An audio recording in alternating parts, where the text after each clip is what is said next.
The detective's badge read Martinez, and his partners said Thompson, but all I could focus on was the folder of photographs spread across my kitchen table. My hands shook as I picked up each image. A 2-story colonial in Westchester, granite countertops, hardwood floors, a pool I'd never swim in, all purchased with my credit, my name, my stolen identity. Ms. Reeves, Detective Martinez said gently, when did you last speak with your sister? Thanksgiving, I managed, staring at a photo of the master bedroom where, apparently, my sister Chloe had been sleeping for the past 8 months. She needed to borrow my laptop to job hunt. Said hers was broken. Detective Thompson made a note. And you gave it to her. For an hour, maybe 2. I was cooking, she was in the living room. I trailed off, remembering how grateful Chloe had seemed. How she hugged me and said I was the only family who still believed in her after her bankruptcy. That's likely when she accessed your personal information, Martinez said. We found searches on your laptop for how to apply for a mortgage online and documents needed for home purchase. I laughed, sharp and bitter. She couldn't even Google how to steal from me on her own computer. Actually, Thompson interjected, that was smart. If the searches were discovered, they traced back to you, not her. Made it look like you were researching the purchase yourself. Smart. Chloe had always been smart. Valedictorian in high school, full ride to Cornell, the daughter my parents bragged about while I quietly got my nursing degree from community college. But somewhere between the MBA and the third startup failure, smart had twisted into something else. How did you discover the fraud? Martinez asked. I applied for a car loan last week. Nothing fancy, just a used Honda. They denied me. I pulled up the email on my phone. Said I had too much debt, specifically a $450,000 mortgage. I thought it was a mistake. When did you realize it wasn't? When I pulled my credit report and saw the address. 47 Meadowbrook Lane. I drove there yesterday thinking I'd find some stranger who'd stolen my identity. Instead, I saw Chloe's BMW in the driveway, the one she told me she'd sold to pay off debts. The detectives exchanged glances. Martinez pulled out another folder, this one thicker. There's more to this case, he said carefully. The house at 47 Meadowbrook has an interesting history. The previous owner was Harold Whitman. Heard of him? I shook my head. He died last year. No family, no will. The house went to auction for back taxes. Your sister, or rather you, according to the paperwork, bought it for significantly under market value. Lucky her, I said bitterly. Perhaps luckier than she knew. Martinez pulled out more photos. These showed walls with holes cut in them, floorboards pried up, insulation pulled away. Mr. Whitman was what we call a cash hoarder. Depression-era mindset, didn't trust banks. We estimate he hid money throughout that house for 40 years. Hidden money? I blinked. Like in the walls? Exactly like in the walls. Also under floorboards, inside fake electrical outlets, behind bathroom tiles. Your sister found some of it during renovations. But here's the interesting part, Thompson leaned forward. She only found about $30,000. We know this because she's been depositing it slowly into various accounts, trying to avoid CTR requirements. CTR? Currency Transaction Reports. Banks have to file them for cash deposits over $10,000. She's been keeping it under that limit. So there's $30,000 hidden in the house she stole using my name. Martinez smiled for the first time. No, Ms. Reeves. According to our investigation and the forensic accountant we consulted, there's approximately $200,000 still hidden in that house. Your sister found one small catch. She has no idea about the rest. The room spun slightly. I gripped the edge of the table. $200,000? Conservative estimate. Could be more. Mr. Whitman sold his plumbing business in 1987 for $500,000 cash. His bank records show he only deposited about $50,000 of it. The rest went somewhere. And since the house is in my name, legally you own that house and everything in it, Thompson confirmed. Your sister committed identity theft and fraud. The paperwork is technically valid. You're the legal owner. I stood abruptly, needing to move, to process. My tiny apartment, the one where I'd lived for 6 years saving for a house I couldn't afford because my credit was mysteriously ruined, suddenly felt like a cage. What happens now? I asked. That depends on you, Martinez said. We have enough evidence to arrest Chloe for identity theft, fraud, forgery. She's looking at serious jail time. But we wanted to talk to you first, see if you want to pursue charges. If I don't, then she gets away with it, continues living in your house, eventually finds the rest of the money, probably destroys your credit further. And if I do, we arrest her today. The house remains yours legally. You can take possession immediately.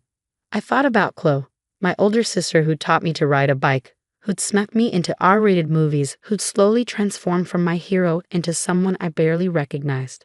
The family favorite who'd somehow become the family failure, one excuse at a time. She has kids, I said quietly, 2 daughters, 7 and 9.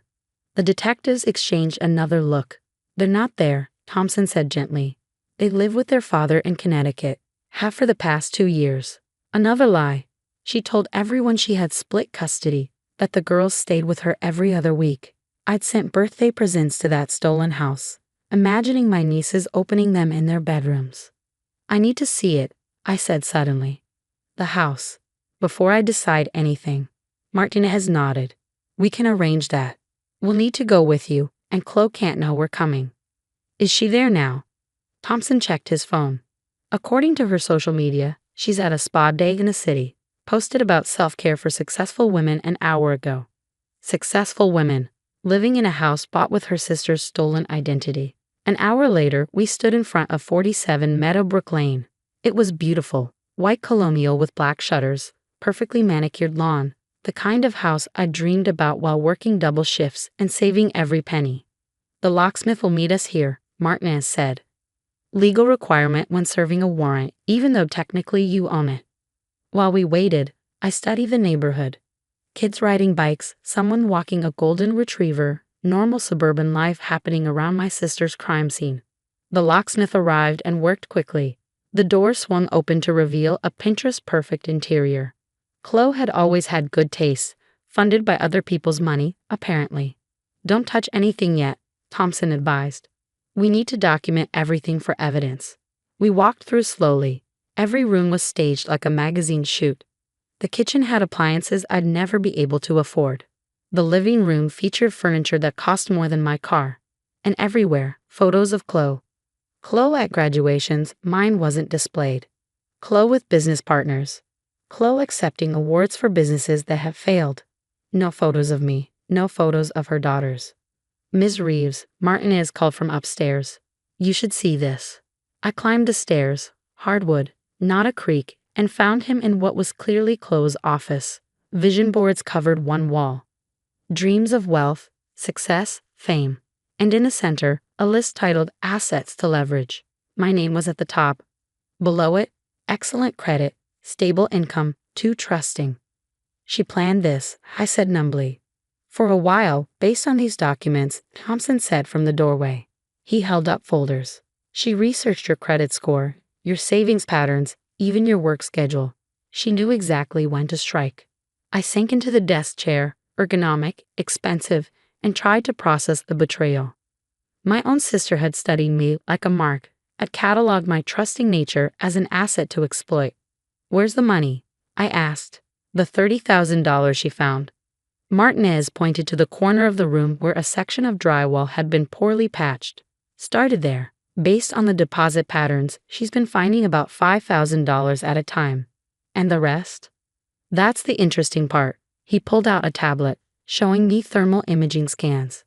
We had a specialist scan the house yesterday after getting a warrant. See these areas? He pointed to several bright spots on the walls. Those are inconsistencies in the insulation. Classic signs of hidden catches.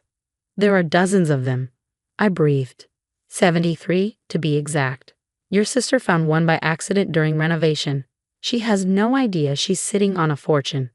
The irony was delicious. Chloe, who'd stolen my identity for a house, was living above hundreds of thousands of dollars she didn't know existed. My phone buzzed. Chloe, texting from her spa day. Can you loan me $500? Spa went over budget and my cards are maxed. You know how I'm good for it. I showed the detectives. They documented it. The audacity, Thompson muttered. Make your decision, Ms. Reeves, Martinez said gently. Do we arrest her when she comes home, or do we leave and pretend this never happened? I looked around the office. At the vision boards, the expensive furniture, the life built on my stolen identity. Then I thought about my cramped apartment, my denied car loan, the vacation I couldn't take because my credit was ruined. Arrest her, I said quietly, but let me be gone when you do it. I don't want to see her face. And the house? The money? I'll take possession of what's legally mine. All of it. The next 3 hours were a blur. Papers signed, locks changed, security system passwords reset. A forensic accountant arrived to oversee the money extraction. They found $47,000 in the first bedroom alone, wrapped in plastic and tucked behind insulation. I sat on the front porch, my front porch, as they worked. Neighbors walked by curious. I wondered what Chloe had told them. Probably that she was a successful entrepreneur, not an identity thief living in her sister's name. My phone rang, an unknown number. This is a collect call from the Westchester County Detention Center. I declined and blocked the number. By evening, it found $183,000. Still more to go, the specialist assured me. But they needed proper equipment to get to some of the harder-to-reach places without damaging the house. My house. What will you do now? Martinez asked as they prepared to leave. I don't know, I admitted. This morning I was worried about affording a used Honda. Now I own a house and have almost $200,000 in cash that smells like old insulation. It's legally yours, he reminded me. The previous owner is deceased, no heirs. You own the house and contents. Your sister's crime doesn't change that. After they left, I wandered through the house, my house, trying to process it all. In the kitchen, I found Chloe's journal. Recent entry, found another $5,000 today. At this rate, I'll have enough to flee the country by Christmas. Becca will never even know what hit her. Becca. She'd nicknamed me that in kindergarten. Now she was planning to destroy my credit and run, leaving me to clean up the mess. I called my parents from Chloe's kitchen, my kitchen. Mom answered on the second ring. Becca. How are you, sweetheart? Chloe was just telling us about her new business venture. So proud of her for bouncing back. Mom, Chloe's been arrested. Silence. Then, what? That's impossible. We just talked to her this morning. She was at a spa. She was at a spa she couldn't afford, in a house she bought with my identity, spending money she found hidden in the walls. I don't understand. So I explained. Everything. The identity theft, the house, the hidden money, the journal planning to flee. With each word, I heard my mother's breathing grow heavier. But she said she turned her life around. She said the house was from a successful investment. The investment was my credit score, Mom. You must be mistaken. Chloe would never. I'm sitting in her kitchen right now. My kitchen, technically, since she bought it with my identity. The police just finished extracting $183,000 from inside the walls. Hidden money. This sounds like some sort of movie plot. Becca, are you feeling all right? Even now, even with evidence, they couldn't believe their golden child was a criminal. I wasn't surprised, disappointed, but not surprised. I have to go, Mom. I need to figure out what to do with my new house. Becca, wait. If this is true, you won't really let them prosecute her, will you? She's your sister. She stole my identity, ruined my credit, and was planning to flee the country. Yes, I'm prosecuting. But what about her daughters, who live with their father because she lost custody 2 years ago? Those daughters. More silence. The golden child's facade was cracking, one lie at a time. I hung up and continued my tour. The master bedroom, my bedroom now, had a walk-in closet bigger than my apartment bedroom. The bathroom had a soaking tub I'd dreamed about after long nursing shifts. In the basement, I found renovation supplies and a sledgehammer. Chloe must have been looking for more money herself. Amateur work, based on the mess. The professionals would find much more. My phone buzzed. A text from my landlord. Rent is due on the 1st. No extensions this time. I looked around my house, my fully paid-for house, and laughed. Then cried. Then laughed again. The next morning, Detective Martinez called with an update. Chloe had been formally charged with identity theft, fraud, and forgery. Her bail was set at $100,000. She asked if he'd bail her out, he said. Said you owe her for all the time she helped you with homework in school. Homework? She means the time she made me do hers so she could party. I'll tell the DA that's a no. Definite no. Also, the forensic team wants to return today. They think there's significant money in the basement foundation. I agreed, then called in sick to work. First time in 5 years. My supervisor was shocked. Are you okay, Becca? This isn't like you. I'm fine, I said, staring at my reflection in clothes. My bathroom mirror. Just dealing with some family issues. The forensic team found another $67,000 that day. The basement foundation had a hidden compartment that Chloe's amateur demolition had missed by inches. They also found bonds, likely worth another small fortune once evaluated. Mr. Whitman was very thorough, the lead investigator said. We've seen hoarders before, but this level of organization is rare. He kept records too, coded, but we're working on them. By the end of the week, the total found exceeded $300,000. My sister had lived above a fortune while planning to steal pennies from my future. The legal process moved quickly. Chloe tried to claim I'd given her permission, but the journal entries and her Google searches from my laptop destroyed that defense. The prosecutor said she'd likely get 3 to 5 years. I didn't attend the sentencing. I was too busy moving into my house, setting up the life Chloe had tried to steal. The irony wasn't lost on me. She committed fraud to get this house, never knowing she was sitting on enough legal money to buy it outright. My parents eventually came around, though they still send letters to Chloe in prison. They don't visit me at the house. Too painful, Mom says, to see what Chloe lost. I don't correct her. Chloe didn't lose this house. I gained it. 6 months later, I got a letter from Chloe. Not an apology, she's not capable of that. Instead, complaints about prison food and requests for money in her commissary account. At the bottom, almost an afterthought. Did you ever find anything else in the house? I didn't respond. Let her wonder. Let her spend her nights in a cell, thinking about the walls she never checked, the fortune she never found. I kept one photo of us from childhood, before she became the golden child and I became the mark. 2 sisters on a swing set, laughing. I don't know when she stopped seeing me as family and started seeing me as an opportunity, but I hope she remembers that photo too. The house is different now. I've made it mine, photos of friends, my nursing degree on the wall, no vision boards about leveraging other people's assets. The money is invested properly, growing legally, secured against any future attempts at theft. Sometimes I walk through the rooms and think about chances. The chance that Chloe chose to steal from me. The chance that she picked that exact house. The chance that Harold Whitman distrusted banks enough to create my unexpected fortune. Mostly though, I just live. In my house, bought with my stolen identity, funded by money my sister never found.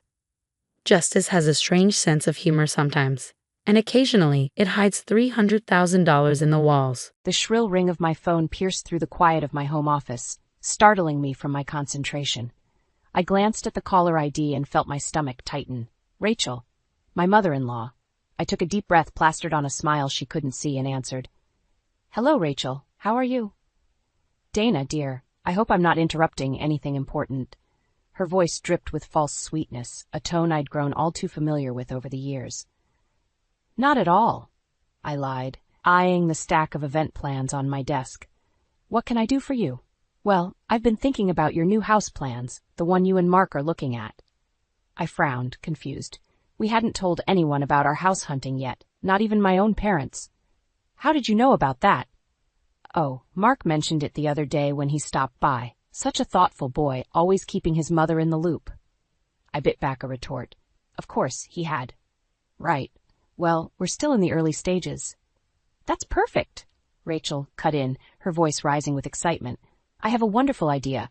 Why don't I move in with you two? The world seemed to tilt on its axis. I'm sorry, what? It makes perfect sense, dear. You know I've been feeling a bit lonely in this big old house since Harold passed. And with you two starting a family soon, you are planning on children, aren't you? You'll need someone to help out. My mind raced, trying to process her words. Rachel, I don't think. Now don't worry about the finances, she steamrolled on. I know you've been saving up for years. We can use that money to get a bigger place, something with a nice in-law suite for me. It'll be perfect. I gripped the phone tighter, my knuckles turning white. Rachel, this is a lot to take in. Mark and I need to discuss this. Oh, of course, dear, but Mark's already on board. He thinks it's a wonderful idea. My heart sank. Of course he did. I see. Well, I really need to get back to work. Can we talk about this later? Certainly, dear. I'll let you go. Just think about how lovely it'll be, all of us under one roof. Ta-ta. The line went dead, and I sat there, stunned. My mind whirled with questions and emotions. How could Mark agree to this without talking to me first? And how dare Rachel assume she could just insert herself into our lives like this? I stood up, pacing the room, trying to calm my racing thoughts. The front door opened and I heard Mark's familiar footsteps. Dana? You home? I strode out of the office, my face set. Mark, we need to talk. He looked up, surprised by my tone. What's wrong? I just got off the phone with your mother, I said, watching his face carefully. She seems to think she's moving in with us. Mark's expression flickered. Was that guilt? Before settling into a neutral mask. Oh, that. Yeah, she mentioned something about it the other day. And you didn't think to discuss it with me? I could hear the edge in my voice, sharp enough to cut. He shrugged, avoiding my gaze. I figured we'd talk about it when the time came. It's not like we've even found a house yet. That's not the point, Mark. This is our life, our future. We're supposed to make these decisions together. Mark sighed, running a hand through his hair. Look, can we talk about this later? I've had a long day at work, and... No, I cut him off, my patience wearing thin. We need to talk about this now. Your mother seems to think it's a done deal, and she's already planning on using my savings for it. His eyes widened slightly at that, and I saw a flicker of something, panic, cross his face. Dana, it's not like that. We can figure this out. But as I stood there, looking at my husband's evasive expression, I couldn't shake the feeling that there was more going on here than met the eye. Something wasn't right, and I was determined to find out what it was. I sat at our kitchen table, staring at the stack of house listings Mark had brought home. The weight of Rachel's proposition hung heavy in the air between us. Dana, honey, I really think we should consider this, Mark said, his voice soft but insistent. Mom's not getting any younger, and she could use our support. I looked up at him, searching his face for any sign of doubt. Mark, this is our life we're talking about, our future. Don't you think it's a bit... much? He sighed, reaching across the table to take my hand. I know it's not ideal, but think of the benefits. We could afford a bigger place, and Mom could help out when we start having kids. The mention of children made my stomach clench. We'd been trying for months with no luck, a fact I hadn't shared with Rachel. And what about our privacy, our independence? We'll set boundaries, Mark assured me, but his eyes didn't quite meet mine. It'll be fine, you'll see. I pulled my hand away, frustration building. And what about my savings? Rachel seems to think she has a claim on them. Mark's expression tightened. Well, we are family, and you've always said you wanted to invest in our future. Our future, Mark, not your mother's retirement plan. The doorbell rang, interrupting our tense conversation. Mark jumped up to answer it, relief evident on his face. I heard Rachel's voice floating in from the hallway, and my heart sank. Of course she'd show up now. Dana, darling. Rachel swept into the kitchen, all smiles and floral perfume. I hope I'm not interrupting anything important. I forced a smile. Not at all, Rachel. We were just discussing house plans. Oh, wonderful. She clapped her hands together. I've been thinking about that. I have some ideas for the layout of my suite. I felt my smile falter. Your suite? Well, of course, dear. We'll need to make sure I have my own space. Nothing too extravagant, mind you. Just a bedroom, sitting area, and perhaps a small kitchenette. I glanced at Mark, hoping for support, but he was suddenly very interested in the fruit bowl on the counter. Rachel, we haven't actually decided. Nonsense. She waved her hand dismissively. Mark and I have been discussing this for weeks. It's practically settled. The room seemed to tilt. Weeks? I looked at Mark, who had the decency to look uncomfortable. Is that true? Before he could answer, Rachel plowed on. Now about the finances. I've been looking at your savings account, Dana, and I think if we combine that with what I can contribute, we should be able to afford a lovely place. My head snapped up. How do you know about my savings account? Rachel blinked, a moment of uncertainty crossing her face before she recovered.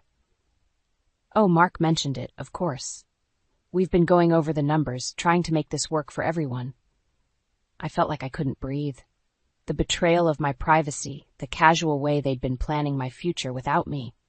It was too much. I need some air. I muttered, pushing back from the table. Dana, wait. Mark called after me, but I was already out the door. I walked aimlessly down our street, trying to make sense of what was happening. How had I lost control of my life so quickly? And why did it feel like Mark and Rachel were conspiring against me? My phone buzzed in my pocket, a text from Sarah. Hey girl, everything okay? You've been MIA lately. I stared at the message, tears pricking my eyes. In that moment, I made a decision. I couldn't face going back to that house, to Mark and Rachel's united front. I needed a friend, someone on my side. I typed back quickly, not really. Can I come over? I need to talk. As I waited for her reply, I glanced back at my house. Through the kitchen window, I could see Mark and Rachel, heads bent close together in conversation. The sight made my stomach churn. Whatever was going on, I was determined to get to the bottom of it. But first, I needed to regroup, to find my footing again, and maybe, just maybe, figure out how to take back control of my life. The weeks following our reluctant agreement to Rachel's proposition were a blur of house hunting and tense conversations. I threw myself into work, desperate for a distraction from the growing unease in my gut. But even as I planned elaborate weddings and corporate galas, I couldn't shake the feeling that something was terribly wrong in my own life. It started with little things. Hushed phone calls that abruptly ended when I entered the room. Scraps of paper with unfamiliar numbers hastily shoved into pockets. Mark's increasingly frequent late nights at the office. One evening, as I was tidying up our home office, I stumbled upon a receipt for a high-end restaurant downtown. The date was from last Tuesday, a night Mark had claimed he was working late. My hands shook as I stared at the paper, the implications hitting me like a punch to the gut. I heard the front door open and quickly shoved the receipt into my pocket. Mark's footsteps echoed through the house. Dana, you home? I took a deep breath, steadying myself. In the office, I called back, trying to keep my voice neutral. Mark appeared in the doorway, his tie loosened and hair slightly disheveled. Hey, honey, how was your day? I forced a smile. Fine. Busy with the Johnson wedding. How about you? Another late night? A flicker of something, guilt, crossed his face before he nodded. Yeah, this new project is really demanding, but it'll be worth it in the end. I bit my tongue, the receipt burning a hole in my pocket. Part of me wanted to confront him right then and there, but another part, the part that still clung to hope, held me back. Maybe there was an innocent explanation. Maybe I was jumping to conclusions. Oh, by the way, Mark continued, oblivious to my inner turmoil, Mom called earlier. She wants us to come over for dinner tomorrow night.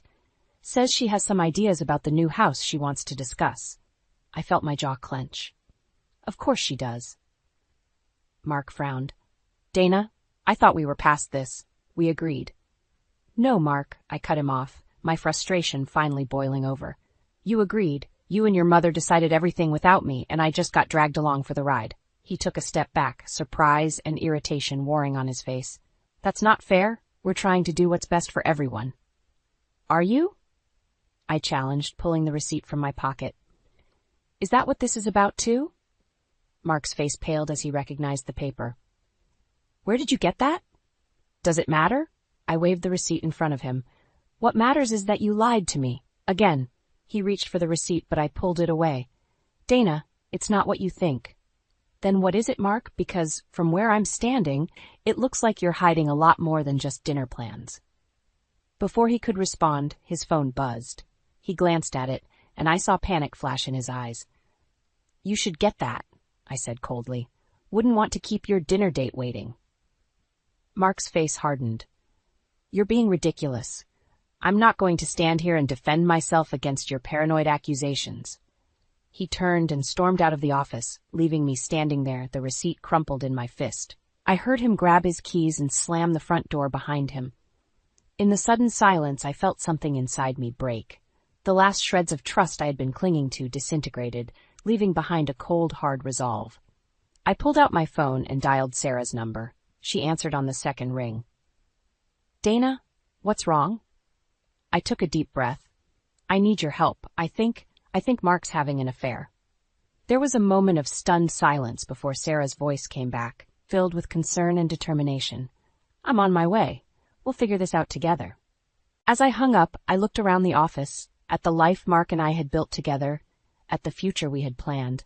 It all felt like a lie now. But one thing was certain. I wasn't going to be anyone's fool anymore.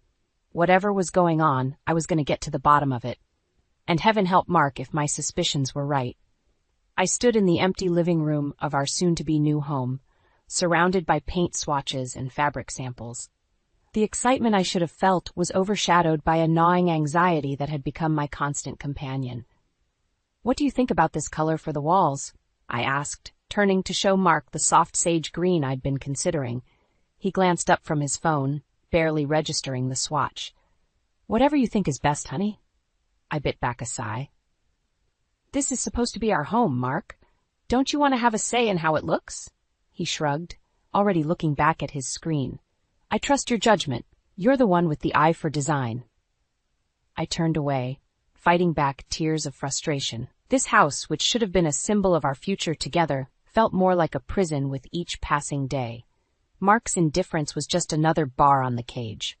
As I moved to the kitchen to lay out some tile samples, I heard Mark's phone buzz. He answered it quickly, his voice low and urgent. "Now? I don't know if I can." Okay, I'll be there in 20 minutes. I stepped back into the living room, eyebrows raised. "Going somewhere?" Mark jumped, guilt flashing across his face before he composed himself. "Oh, yeah, emergency at work. I've got to run." "On a Saturday afternoon?" I couldn't keep the skepticism out of my voice. "You know how it is with this new project," he said, not meeting my eyes as he gathered his things. "I'll make it up to you, I promise." Before I could respond, he was out the door, leaving me alone in the echoing emptiness of our future home. I sank onto the floor, surrounded by the remnants of my shattered dreams. How had we come to this? When had Mark become a stranger to me? My phone chimed, a message from Rachel popping up on the screen. "Just checking in, dear. How's the house coming along? Have you considered my suggestions for the guest suite?" I closed my eyes, taking a deep breath to calm the surge of anger. Rachel's suggestions had become more like demands lately, her presence in our lives growing more suffocating by the day. Instead of responding, I scrolled through my contacts and called Sarah. "Hey, girl," she answered cheerfully. "How's the house hunting going?" "Sarah," my voice cracked, "I think I'm losing my mind." "Dana, what's wrong?" Her tone immediately shifted to concern. I poured out everything, Mark's distance, Rachel's interference, my growing suspicions. Sarah listened patiently, offering words of support and understanding. "You need to confront him," she said finally. "This isn't healthy for either of you." "I know," I whispered. "But what if I'm wrong? What if I'm just being paranoid?" "And what if you're right?" Sarah countered. "You deserve the truth, Dana, one way or another." After we hung up, I sat in silence, Sarah's words echoing in my head. She was right. I couldn't go on like this, pretending everything was fine when my world was crumbling around me. With newfound determination, I stood up and began gathering the design samples. If Mark wouldn't be part of building our dream, then I'd do it myself. This house, at least, would be mine. As I worked, a plan began to form in my mind. I'd finish the house, make it perfect. And then, when it was done, I'd confront Mark. I'd demand the truth, no matter how painful it might be. Hours passed as I threw myself into the task, choosing colors, textures, and layouts. It was nearly dark when I heard a car pull up outside. I stepped onto the porch, expecting to see Mark. Instead, I froze as I watched a sleek sports car I didn't recognize park in the driveway. Mark got out of the passenger side, laughing at something the driver said. As the driver's door opened, I caught a glimpse of long blonde hair and a flash of a red dress. My heart stopped as I realized it was Olivia, Mark's boss's daughter. I ducked back inside before they could see me, my mind reeling. This was it, the confirmation of my worst fears. As I heard their voices approaching, I made a split-second decision. I wouldn't confront him. Not yet. First, I needed proof, and then I'd make him regret ever betraying me. With shaking hands, I gathered my things and slipped out the back door, leaving Mark and his colleague to their private tour of our supposed dream home. One thing was certain. This dream had turned into a nightmare, and it was time for me to wake up. The morning of our house handover dawned bright and clear, a mockery of the storm raging inside me. I stood in front of the mirror, adjusting my dress and plastering on a smile that felt more like a grimace. Today was supposed to be a celebration, the start of our new life together. Instead, it felt like the beginning of the end. Mark was already downstairs, chatting animatedly on the phone. His voice drifted up, carefree and light in a way I hadn't heard in months. My stomach churned. "Ready to go?" he asked as I descended the stairs, ending his call abruptly. I nodded, not trusting my voice. The drive to our new home was silent, tension thick in the air between us. As we pulled up to the house, I saw Rachel's car already parked in the driveway. Of course, she wouldn't miss this. I took a deep breath, steeling myself for what was to come. "There you are," Rachel called out as we approached. "I was beginning to think you'd forgotten your own housewarming." I forced a laugh. "How could we forget, Rachel?" "You've only reminded us every day for the past week." She waved her hand dismissively. "Someone had to make sure everything was perfect. Now, come along. The realtor's waiting inside." As we entered the house, I couldn't help but feel a pang of pride. Despite everything, I had poured my heart and soul into making this place beautiful. The soft sage-green walls, the carefully chosen furnishings, it was everything I had dreamed of. The realtor greeted us warmly, papers spread out on the dining room table. "Shall we get started?" Mark nodded, reaching for the pen. But before he could sign, the front door burst open. "Sorry I'm late," a breathless voice called out. I turned, my blood running cold as I saw Olivia, Mark's boss's daughter, striding into our home like she belonged there. "Olivia," I managed to choke out. "What are you doing here?" Mark stepped forward, his face a mask of guilt and determination. "Dana, we need to talk." The room spun around me as Mark launched into a speech I could barely comprehend. Words like affair, divorce, and moving on pierced through the fog of my disbelief. "And Olivia and I, we're in love," Mark finished, his hand now intertwined with hers. I stared at them, my world crumbling around me. "How long?" I whispered. 6 months, Olivia answered, at least having the decency to look uncomfortable. 6 months. Half a year of lies, of building this house, of planning a future that was never going to happen. I turned to Rachel, hoping against hope to see shock or disappointment on her face. Instead, I saw only smug satisfaction. "You knew," I accused, my voice breaking. "You both knew, and you let me go through with all of this anyway." Rachel shrugged. "It's for the best, dear. Mark needs someone who can give him a family, a real future. And let's face it, you were never quite up to the task, were you?" Her words hit me like a physical blow. All the years of subtle jabs of undermining my confidence, it all led to this moment. I looked around the room. At Mark and Olivia's joined hands, at Rachel's triumphant smirk, at the realtor's uncomfortable shifting, and something inside me snapped. Without a word, I turned and walked out of the house. I could hear Mark calling after me, but I didn't stop. I got in my car and drove with no destination in mind, just the overwhelming need to get away. Hours later, I found myself parked outside Sarah's house, tears streaming down my face. As I reached for my phone to call her, a notification popped up, a reminder for an important client meeting tomorrow. In that moment, staring at the reminder of my successful career, the life I had built for myself, I made a decision. I wouldn't let them break me. I wouldn't give them the satisfaction of seeing me crumble. No, I would rise from this stronger than ever, and I would make them regret the day they ever thought they could discard me so easily. With shaking hands, I dialed Sarah's number. When she answered, my voice was steel.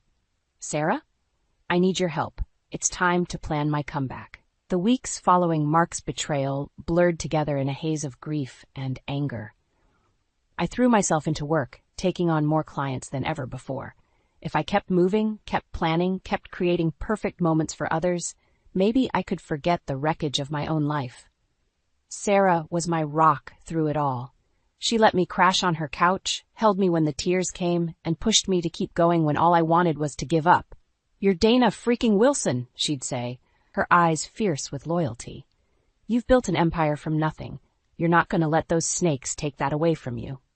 She was right, of course. I had worked too hard, come too far to let Mark and his mother destroy me. But the pain, the humiliation of it all, still burned. One morning as I sipped my coffee and scrolled through emails, a message from my lawyer caught my eye. The subject line read, "Urgent, house ownership update." My heart raced as I opened it. According to the email, there was a discrepancy in the house paperwork. Due to a clerical error, the loan was solely in Mark's name. A plan began to form in my mind, a way to turn this nightmare into an opportunity for justice. I called my lawyer immediately.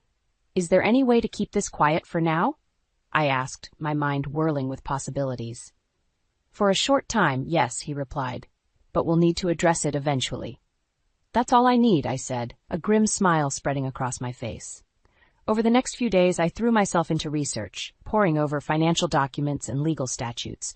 Sarah watched me with a mix of concern and admiration. "Are you sure about this, Dana?" she asked one night as I hunched over my laptop. "It's a big risk."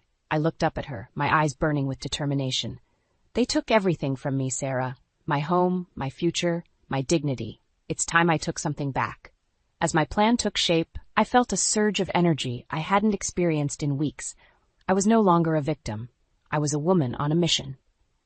The final piece fell into place when I landed a high-profile client, a wealthy tech mogul planning an extravagant product launch. The event would be my biggest yet, a chance to cement my reputation as the top event planner in the city.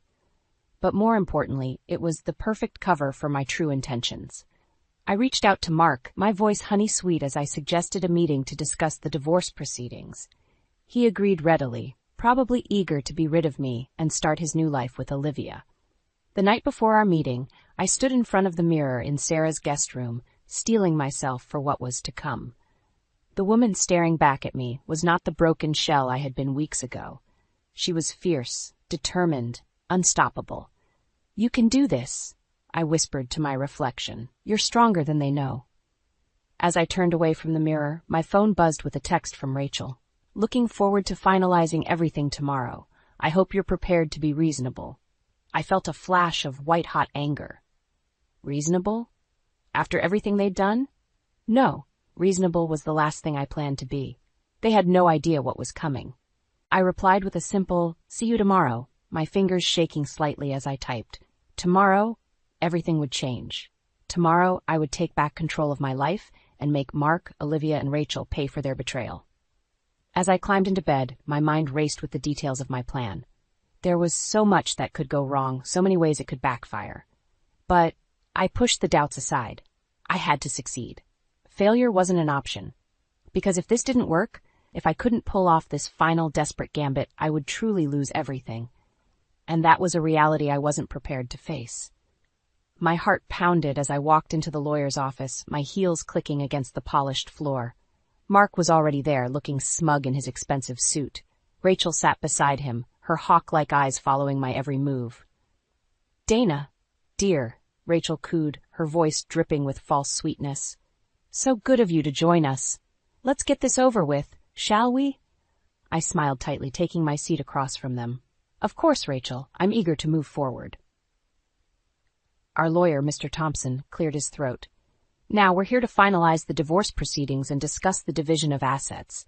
Dana, I understand you've prepared some documents?" I nodded, pulling out a folder. "Yes, I have. Given the circumstances of our separation, I believe I've been more than fair in my proposals." Mark leaned forward, his eyes narrowing. "What do you mean, fair? You're not entitled to anything more than we've already discussed." I met his gaze steadily. "Oh, I think you'll find that I am, Mark. You see, there's been a rather interesting development regarding our house." Rachel's hand shot out, gripping Mark's arm. "What are you talking about?" With deliberate slowness, I pulled out the paperwork my lawyer had sent me. "It seems there was a clerical error when we purchased the house. The loan is solely in Mark's name." The color drained from Mark's face as realization dawned. Rachel's grip on his arm tightened, her knuckles turning white. "That's impossible," Mark sputtered. "We bought it together." Mr. Thompson examined the documents, his brow furrowed. "I'm afraid Miss Wilson is correct. Legally, the house belongs to Mr. Wilson alone." I leaned back in my chair, savoring the moment. "Which means, Mark, that you're solely responsible for the mortgage. A mortgage, I might add, that's significantly higher than what you can afford on your own." Rachel's eyes flashed with anger. "You conniving little—" "Mother," Mark cut her off, his voice strained. "Let me handle this." He turned to me, desperation creeping into his tone. "Dana, be reasonable. We can work something out." I raised an eyebrow. "Reasonable? Like you were when you betrayed our marriage? Like Rachel was when she manipulated her way into our lives?" "Now see here." Rachel started, but I held up a hand, silencing her. I'm not finished. I've prepared new divorce terms. You keep the house, Mark, and all the financial burden that comes with it. In exchange, I get a larger portion of our other assets. Mark's jaw clenched.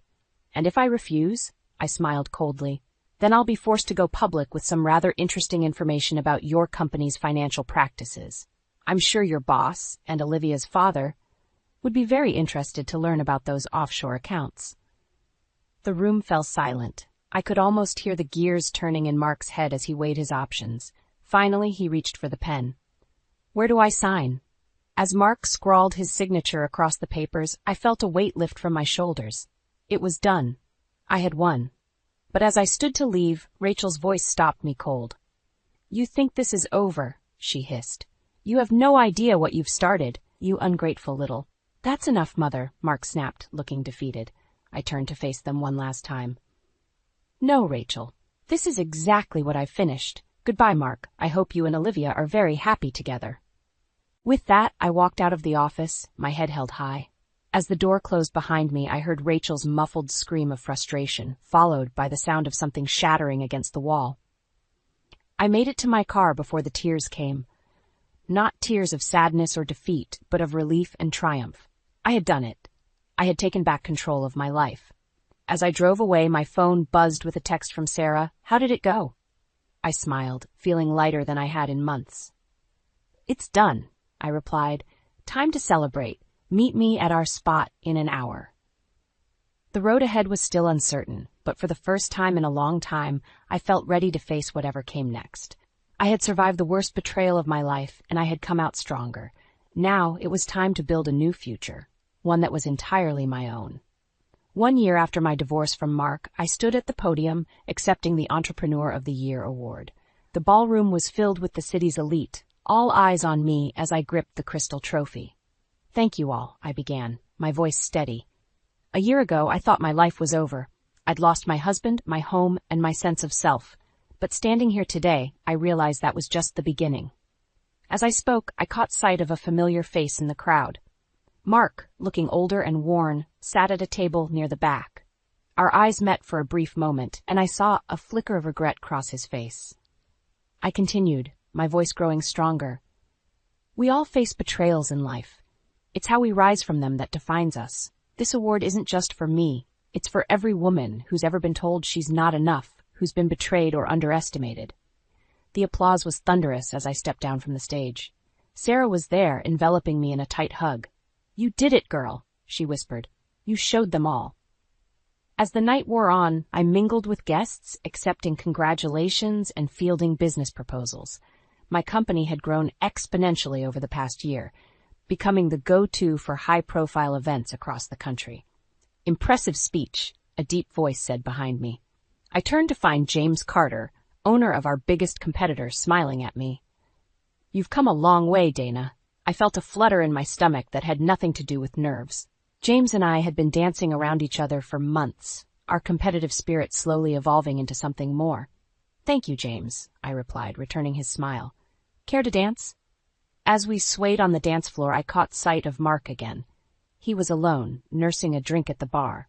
For a moment, I felt a pang of sympathy. Then I remembered Rachel's smug face, Olivia's hand in Mark's, the betrayal that had shattered my world. Everything okay? James asked, noticing my distraction. I looked up at him, really seeing him for the first time. Kind eyes, a warm smile, and not a hint of deceit. Yes, I said, surprising myself with how much I meant it. Everything's perfect. Later that night, as I unlocked the door to my new penthouse apartment, I felt a sense of peace wash over me. The place was all mine, decorated exactly as I wanted, with no compromises and no overbearing mother-in-law to appease. I kicked off my heels and poured myself a glass of champagne, walking out onto the balcony. The city lights twinkled below, full of promise and possibility. My phone buzzed with a text from Sarah. You were amazing tonight. Brunch tomorrow to celebrate? I smiled, typing back a quick, absolutely. Then, on impulse, I scrolled through my contacts until I found James' number. My finger hovered over it for a moment before I pressed call. As the phone rang, I thought about the journey that had brought me here. The pain, the betrayal, the moments of doubt, but also the strength I'd found, the friendships I'd deepened, and the woman I'd become. "Hello?" James's voice came through, warm and inviting. "Hi, James," I said, feeling a spark of excitement. "I was wondering if you'd like to join Sarah and me for brunch tomorrow?" As I listened to his enthusiastic acceptance, I realized something profound. The revenge I'd sought against Mark and Rachel, the justice I'd craved. It wasn't in the legal maneuvering or the financial victory. It was in this moment, standing here successful, respected, and open to new love. I'd not only survived their betrayal, I'd thrived because of it. And that was the sweetest revenge of all. As I ended the call with James, I raised my glass to the city skyline. "Here's to new beginnings," I toasted aloud, "and to the strength we find when we're pushed to our limits." The future stretched out before me, bright and full of possibility. Whatever came next, I knew I was ready to face it, stronger, wiser, and finally truly free. The shattering of glass echoed through the kitchen, followed by Harry's exasperated sigh. I closed my eyes, counting to 10 before turning to face the mess. It was the third plate this week. "Maggie, where's the dustpan?" Harry called out, not bothering to look for it himself. "Right where it always is, dear."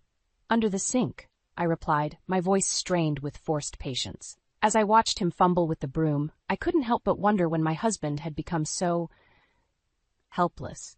"You know, if you'd just let me organize the cabinets my way, this wouldn't happen," he grumbled, sweeping the shards into a pile. I bit my tongue, resisting the urge to remind him that his way involved shoving everything into random drawers. Instead, I focused on finishing the dishes, scrubbing perhaps a bit harder than necessary. "Oh, by the way," Harry said, dumping the broken plate into the trash, "Mom called earlier. She wants us over for dinner tomorrow night." My hands froze mid-scrub. "Tomorrow? But we have plans, remember? The Johnsons invited us for their barbecue." Harry shrugged, already heading for the living room. "We can do that another time. You know how Mom gets when we cancel." I did know, all too well. Ella, my mother-in-law, had a knack for guilt-tripping that would make a Catholic nun envious. But this was the third time this month we'd changed our plans to accommodate her whims. "Harry," I called out, following him, "don't you think it's time we set some boundaries with your mother?" He looked at me as if I'd suggested we move to Mars. "Boundaries? With Mom? Come on, Maggie, don't be ridiculous. She's just lonely since Dad passed. It's been 5 years, Harry, and she has a busier social life than we do." Harry's face clouded over. "Look, I don't want to argue about this. We're going to Mom's tomorrow, end of discussion." I felt something snap inside me. "End of discussion? When did you become the dictator of this household? When did you become so selfish?" he shot back. "She's my mother, Maggie. She needs us." "And what about what I need?" I didn't realize I was shouting until I saw Harry flinch. "What about our marriage? When was the last time we did something just the two of us?" Harry's phone buzzed, and he glanced at it, his expression softening. "I've got to take this. It's work." As he walked away, already engrossed in his call, I sank onto the couch, feeling deflated. This wasn't the man I'd married 15 years ago. That Harry had been ambitious, attentive, and most importantly, my partner. This Harry, I wasn't sure who he was anymore. My own phone chimed with a text. It was from Lily, my sister-in-law. "SOS. Need to talk. Can you meet me at Joe's Diner in 20? I hesitated, glancing towards the study where I could hear Harry's muffled voice. Making a split-second decision, I grabbed my keys. "I'm going out," I called to Harry. No response, of course. The drive to Joe's was a blur of streetlights and conflicting emotions. As I pulled into the parking lot, I spotted Lily already at our usual booth, her face pale and drawn. "Lily, what's wrong?" I slid in across from her, noting the untouched cup of coffee in front of her. She looked up, her eyes red-rimmed. "It's Sam. And Ella. I overheard them talking. Maggie, I think they're plotting something against me." My blood ran cold. "What do you mean?" Lily opened her mouth to respond, but before she could, the diner's door chimed. We both looked up to see Harry walk in, his face a mask of fury as he spotted us. "Maggie? What the hell is going on here?" As Harry stormed towards our table, I realized that the quiet discontent in my marriage was about to erupt into something I wasn't sure I was prepared to face. Harry's thunderous expression sent a chill down my spine as he approached our booth. Lily shrank back, her eyes darting between us. "What's going on here?" Harry demanded, his voice low and dangerous. I straightened my spine, meeting his gaze. I'm having coffee with my sister-in-law. Is that a crime now? Don't play games, Maggie. You snuck out without telling me. I told you I was leaving. It's not my fault you were too busy with your work call to notice. Harry's jaw clenched. We'll discuss this at home. Come on, let's go. I glanced at Lily, who looked on the verge of tears. No, Harry. Lily needs me right now. Oh, for God's sake, he muttered. What's wrong now, Lily? Another imaginary slight from Mom. Lily flinched as if she'd been slapped. I felt my anger rising. That's enough. Harry, go home. I'll be there when I'm done here. For a moment I thought he might argue further, but then his phone buzzed again, and he glanced at it, his expression changing. Fine, don't be late. We have dinner at Mom's tomorrow, remember? As Harry stormed out, I turned back to Lily. I'm so sorry about that. Now, what were you saying about Ella and Sam? Lily's hands trembled as she clutched her coffee cup. I overheard them talking in the study last night. They were discussing ways to deal with me. Ella said I was becoming a problem, that I was turning Sam against her. I felt a surge of protective anger. What did Sam say? He agreed with her. Lily's voice broke. He said maybe it was time to consider other options, whatever that means. My mind raced. Have you confronted Sam about this? Lily shook her head. I'm scared, Maggie. You know what Ella's capable of. Remember what happened to Janet? I winced at the memory. Janet had been Sam's previous girlfriend before Lily. She'd stood up to Ella once too often, and suddenly found herself the subject of vicious rumors that ruined her reputation in town. She'd moved away soon after. We need to do something, I said, reaching across the table to squeeze Lily's hand. This can't go on. Just then, the diner's door chimed again. We both looked up to see Ella herself sweep in, her perfectly coiffed hair and designer outfit a stark contrast to our disheveled appearances. Well, well, Ella said, her voice dripping with false sweetness. What a cozy little meeting. Planning another way to disappoint my boys, are we? I felt Lily stiffen beside me. Hello, Ella, I said, keeping my voice neutral. What brings you here? Ella's eyes narrowed. I was on my way home from Bridge Club when I saw your car, Maggie. Imagine my surprise when I realized you were here instead of at home with my Harry. You know how he hates to eat alone. Harry's a grown man, Ella. I'm sure he can manage dinner on his own for one night. Ella's smile turned predatory. Oh, I'm not worried about Harry. I'm more concerned about you, dear. It's not good for a wife to neglect her duties so frequently. I felt a retort building in my throat, but Lily spoke up first. We were just leaving, Ella. No need to worry about us. Ella's gaze swiveled to Lily, and I saw a flash of something cold in her eyes. Of course, dear. I'm sure Sam is wondering where you've run off to as well. You know how he worries. As Ella sauntered away to order her coffee, Lily and I exchanged glances. The weight of unspoken fears hung between us. We can't let her win, I whispered fiercely. Whatever she's planning, we need to be ready. Lily nodded, a spark of determination finally lighting her eyes. You're right. It's time we stopped being victims and started fighting back. As we left the diner, I couldn't shake the feeling that we were stepping onto a battlefield. But for the first time in years, I felt ready for the fight. The next morning I woke to an empty bed and the sound of hushed voices from downstairs. Creeping down the stairs, I recognized Harry's low murmur and Ella's sharp tones. My stomach clenched as I strained to hear their conversation. She's becoming a problem, Harry, Ella hissed. You need to get her under control. Mom, please. Maggie's just going through a phase. She'll come around. I bit back a bitter laugh. A phase? Is that what he thought this was? She's poisoning Lily against us, Ella continued. If we're not careful, they'll ruin everything we've worked for. My blood ran cold. What were they talking about? What had they worked for? Before I could hear Harry's response, the front door opened, and Sam's voice joined the mix. I retreated upstairs, my mind racing. Later that afternoon, I met Lily at the park, away from prying eyes and ears. Her face was pale, her eyes red-rimmed. Maggie, I can't take it anymore, she said, her voice barely above a whisper. Last night, Sam, I felt a surge of protective anger. Did he hurt you? Lily shook her head. Not physically, but he told me I was imagining things, that I was being paranoid. He said if I didn't stop causing trouble, he'd have to take action. That sounds like a threat, I said, my jaw clenching.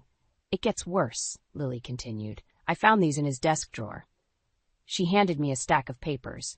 As I flipped through them, my heart sank. Bank statements, property deeds, all in Sam's name alone. "He's been hiding assets," I muttered. Lily nodded, tears welling in her eyes. "I think he's planning to leave me, Maggie, and if he does, I'll have nothing." I wrapped an arm around her shoulders. "We won't let that happen. We'll fight back together." Just then, my phone buzzed with a text from Harry. "Where are you? Mom's waiting for us." I'd completely forgotten about the dinner at Ella's. "I have to go," I told Lily, "but this isn't over. We'll figure something out." When I arrived at Ella's house, the tension was palpable. Harry shot me a disapproving look as I slipped into my seat at the dining table. "Nice of you to join us, dear," Ella said, her smile not reaching her eyes. "We were just discussing the future of the family business." I blinked in surprise. "I didn't know there was a family business." Sam chuckled. "Oh, Maggie, always the last to know, aren't you?" I felt a flash of anger. Maybe if someone bothered to tell me things, I wouldn't be. Now, Ella interjected smoothly. "Let's not bicker. We have important matters to discuss. Harry, Sam, why don't you tell Maggie about our plans?" As Harry and Sam launched into an explanation about some property development scheme, my mind whirled. This was what they'd been working on? And they'd kept me in the dark all this time? "Of course," Ella continued, "we'll need everyone's cooperation, including Lily's." I stiffened. "What do you mean?" Ella's smile turned predatory. "Well, we'll need to use some of the properties in her name. For tax purposes, you understand." Suddenly, everything clicked into place. The hidden assets, the whispered conversations, the threats against Lily. They were planning to use her, then discard her. "No," I said, my voice ringing out in the sudden silence. "Absolutely not." Harry's face darkened. "Maggie, you don't understand." "Oh, I understand perfectly," I snapped. "You're all planning to rob Lily blind. Well, it's not going to happen, not while I'm around." As I stood to leave, Ella's voice cut through the air like a whip. "Sit down, Maggie. You have no idea what you're dealing with." I met her gaze, feeling a surge of defiance. "No, Ella, you have no idea what you're dealing with. This ends now." As I stormed out of the house, I could feel the weight of their stares on my back. I knew I'd just declared war, but for the first time in years, I felt truly alive. The battle was just beginning, and I was ready to fight. The days following my confrontation at Ella's house were a blur of tense silences and heated arguments. Harry barely spoke to me, spending most of his time on hushed phone calls or locked away in his study. I knew I was walking a dangerous line, but I couldn't shake the feeling that something bigger was at stake. One evening, as I was sorting through old papers in our bedroom, I stumbled upon a folder I'd never seen before. My hands trembled as I opened it, revealing a stack of legal documents. As I scanned the pages, my blood ran cold. "Harry!" I shouted, storming downstairs with the folder clutched to my chest. "What the hell is this?" He looked up from his laptop, his face paling as he saw what I was holding. "Maggie, I can explain." "Explain?" I threw the papers onto the coffee table. "Explain how you've been secretly transferring our assets into accounts I can't access. Explain how you've been funneling money into this so-called family business without my knowledge or consent." Harry stood, his hands raised in a placating gesture. "It's not what you think. We're just protecting our interests." "Our interests?" I laughed bitterly. "Or your mother's?" Just then, my phone buzzed with a text from Lily. "Help.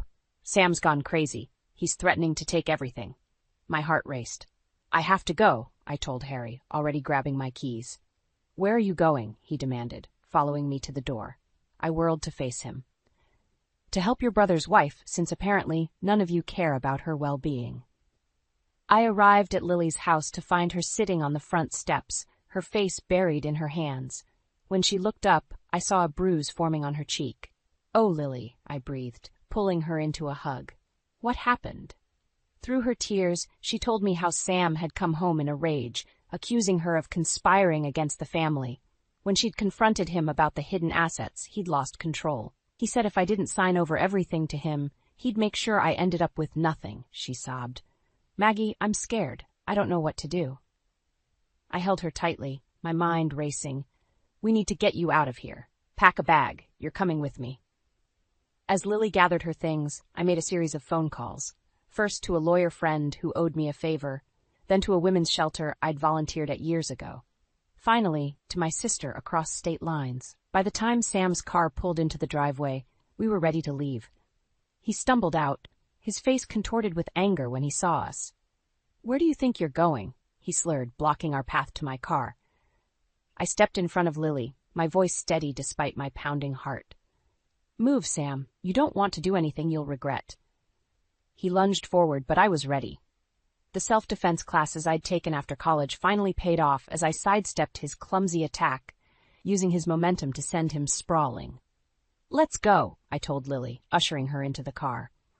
As we drove away, I could see Sam shouting and gesticulating in the rearview mirror. My phone buzzed incessantly. Harry, no doubt, having been alerted by his brother. "What now?" Lily asked, her voice small and scared. I took a deep breath, my hands tightening on the steering wheel. "Now we fight back. No more playing nice, no more being the obedient wives they expect us to be. It's time to show Ella and her boys exactly what we're capable of." As we crossed the city limits, I felt a strange mix of fear and exhilaration. I knew that by driving away I was leaving behind the life I'd known for the past 15 years. But looking at Lily's determined face beside me, I also knew I was driving towards something far more important: freedom, justice, and the chance to reclaim our lives.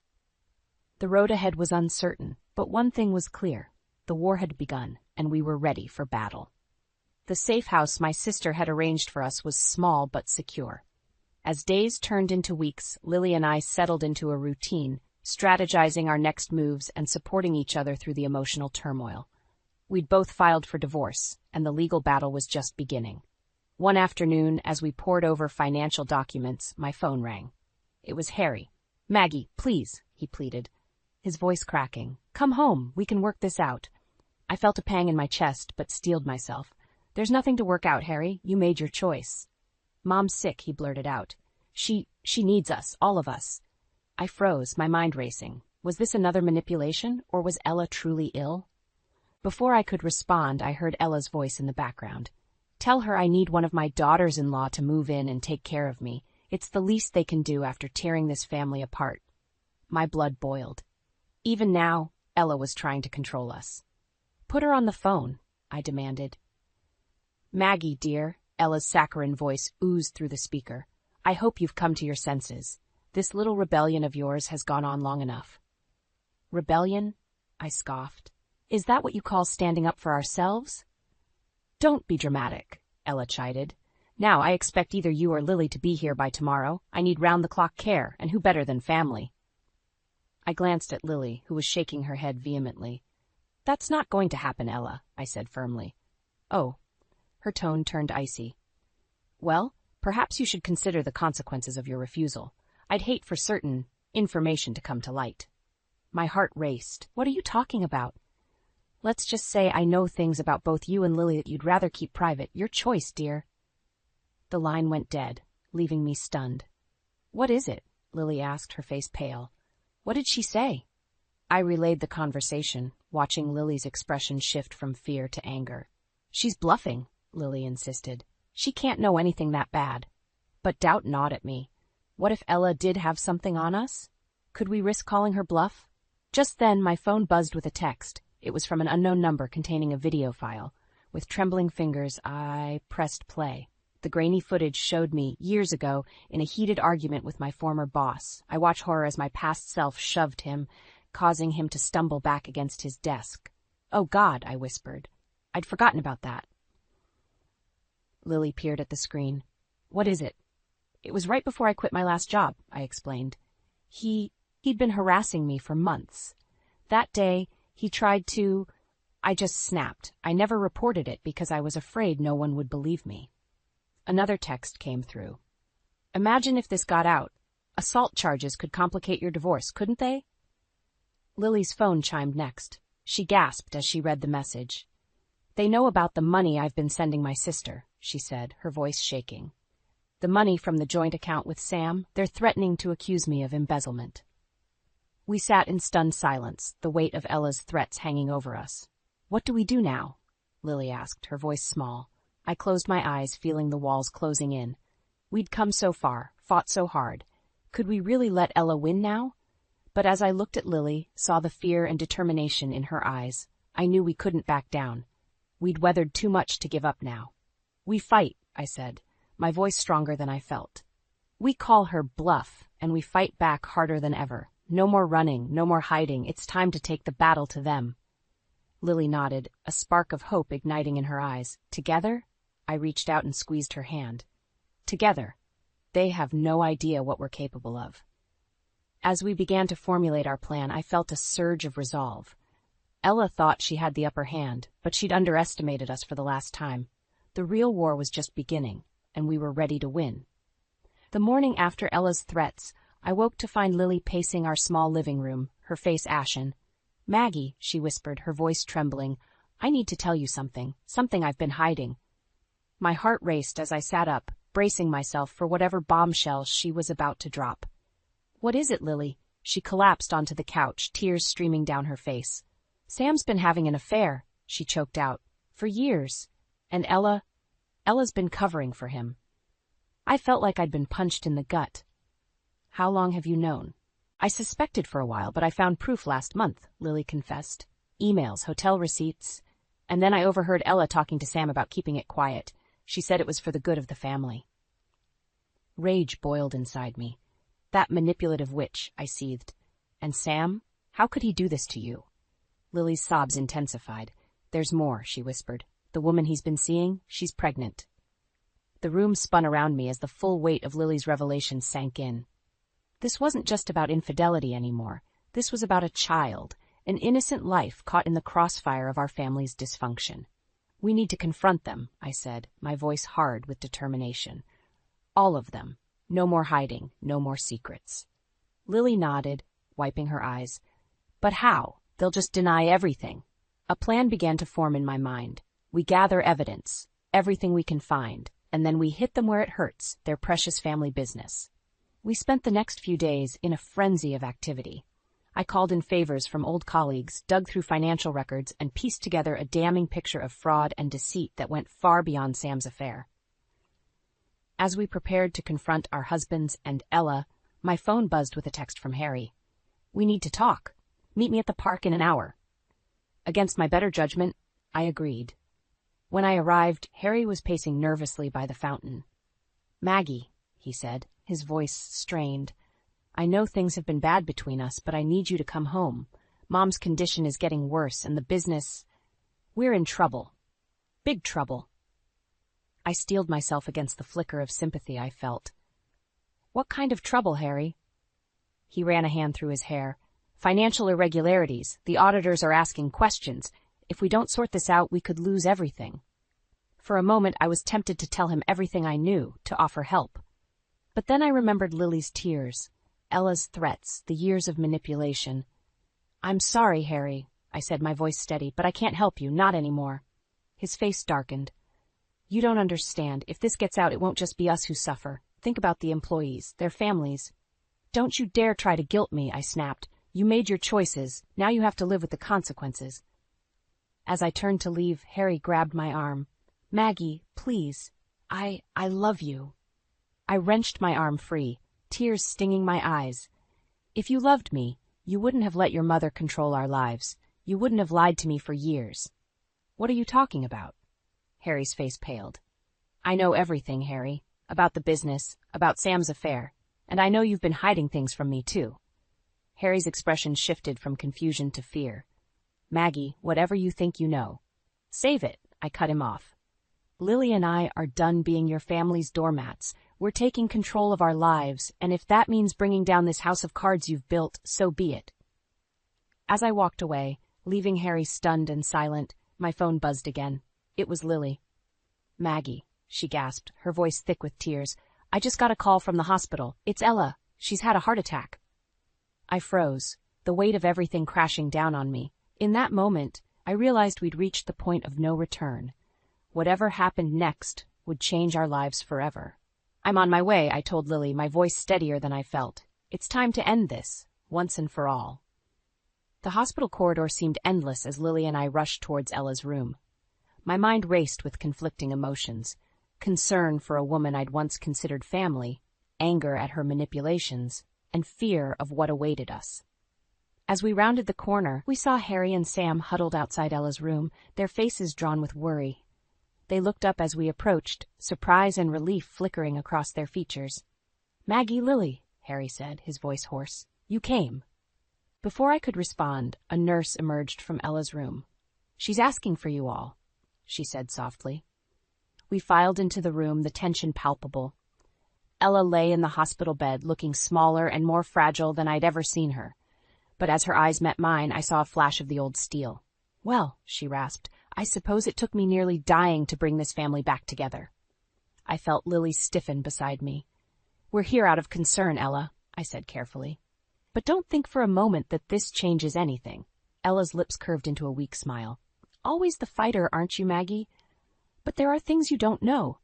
Things that—" Suddenly, Lily stepped forward, her face flushed. "No more secrets," she said, her voice trembling. "No more lies. I know about Sam's affair, Ella. I know you've been covering for him." The room fell silent. Sam's face drained of color while Harry looked between us in confusion. "What are you talking about?" Harry demanded. I took a deep breath, steeling myself. "It's not just Sam, Harry. We know about the financial irregularities in the business. We know about the fraud." Harry's eyes widened in shock. "How did you?" "That's enough." Ella's voice cracked like a whip, startling us all. She struggled to sit up, her eyes blazing. "You ungrateful girls have no idea what I've sacrificed for this family." "Sacrificed?" I scoffed. "You've manipulated and lied to us for years." As the accusations flew, the room descended into chaos. Sam and Harry tried to defend themselves, while Ella alternated between pleas for understanding and threats. In the midst of the turmoil, Lily's phone buzzed. She glanced at it, then gasped. "Maggie," she whispered, showing me the screen. It was an email from our lawyer. Attached were documents proving not only Sam's infidelity, but also Harry's. My world tilted on its axis as I scanned the evidence. Hotel receipts, intimate messages, even photos. I felt as if I'd been plunged into icy water. All this time, while I'd been fighting to save my marriage, Harry had been betraying me too. "How could you?" I whispered, my voice breaking as I turned to Harry. His face crumpled. "Maggie, I can explain, but I was beyond explanations. Years of pent-up anger, hurt, and betrayal surged through me." "No," I said, my voice gaining strength. "No more explanations. No more chances. Lily and I are done." Ella struggled to sit up, her face contorted with rage. "You can't just walk away. Think of the scandal, the shame." "The only shame here is what you've done to this family," Lily said, her voice steady despite the tears in her eyes. I turned to Lily, seeing my own pain and determination reflected in her face. "We're leaving," I said, "for good this time." As we walked towards the door, Sam called out, "You'll never survive without us. You have nothing." I paused, my hand on the doorknob. "We have each other," I said, not bothering to look back, "and that's more than enough." With that, Lily and I stepped out of the room, leaving behind the shattered remains of our old lives. As the door closed on the sounds of Ella's angry shouts and our husband's pleas, I felt a strange mix of grief and liberation. "What now?" Lily asked, her voice small but determined. I squeezed her hand, drawing strength from our shared resolve. "Now, we start over, on our own terms." As we walked out of the hospital into the bright sunlight, I knew the hardest part of our journey was still ahead, but for the first time in years, I felt truly free. Whatever challenges awaited us, Lily and I would face them together, stronger than ever. 2 weeks after our hospital confrontation, Lily and I stood outside Ella's sprawling mansion, our hearts pounding. We'd received a summons, a final attempt, no doubt, to manipulate us back into the fold. But this time we were ready. "Are you sure about this?" Lily whispered, her hand trembling in mine. I squeezed her fingers reassuringly. "Absolutely. It's time to end this once and for all." As we entered, the tension in the air was palpable. Harry, Sam, and Ella sat in the living room, their faces a mix of anger, fear, and desperation. Ella, looking frail but determined, spoke first. "Girls, I'm glad you've come to your senses. Now let's discuss how we can move past this unpleasantness." I felt a surge of anger at her dismissive tone. "There's nothing to discuss, Ella. We're here to tell you that we're filing for divorce." The room erupted into chaos. Sam leapt to his feet, his face red with rage. "You can't do this. Think of the scandal, the shame." Harry, pale and shaken, pleaded. "Maggie, please. We can work this out. I'll do anything." but it was Ella's reaction that surprised me most. She laughed, a bitter, hollow sound that sent chills down my spine. "You foolish girls," she spat. "You think you can just walk away? I built this family, this empire. I won't let you destroy it." Lily stepped forward, her voice steady despite her trembling hands. "You're the one who destroyed it, Ella. With your lies, your manipulations. We're just finally breaking free." As accusations flew and tempers flared, I felt a strange calm settle over me. I realized that this moment, this confrontation, was what we'd been building towards for years. "Enough," I said, my voice cutting through the chaos. "We're not here to argue. We're here to tell you that it's over. We have evidence of your infidelities, your financial fraud. If you try to fight us on this, we'll take it all public." The color drained from their faces as the full impact of our words sank in. Harry slumped in his chair, defeated. Sam paced like a caged animal. But Ella's eyes blazed with a fury I'd never seen before. "You ungrateful little—" she began, rising from her chair. But before she could finish, Lily interrupted, her voice stronger than I'd ever heard it. "No, Ella, we're not ungrateful. We're survivors. And we're done letting you control our lives." In that moment, looking at Lily's determined face, I felt a surge of pride and love for my sister-in-law. We'd been through hell together, and we'd come out stronger. "This is your last chance," I said, addressing all three of them. "Accept the divorce terms we've proposed, or we'll see you in court. And trust me, you don't want that." The silence that followed was deafening. Finally, Harry spoke, his voice barely above a whisper. "What do you want from us?" I took a deep breath, steeling myself for what came next. "We want our freedom, a fair division of assets, and your word that you'll never try to contact us again." Sam opened his mouth to argue, but Ella held up a hand, silencing him. For a moment, I saw a flicker of the formidable woman she once was, the woman who had held this family in her iron grip for so long. "You've won," she said, her voice laced with bitterness. "Take what you want and go." As Lily and I turned to leave, I felt a weight lifting from my shoulders. Years of resentment, fear, and anger began to melt away, replaced by a sense of possibility. Outside, the sun was setting, painting the sky in brilliant shades of orange and pink. Lily turned to me, tears glistening in her eyes.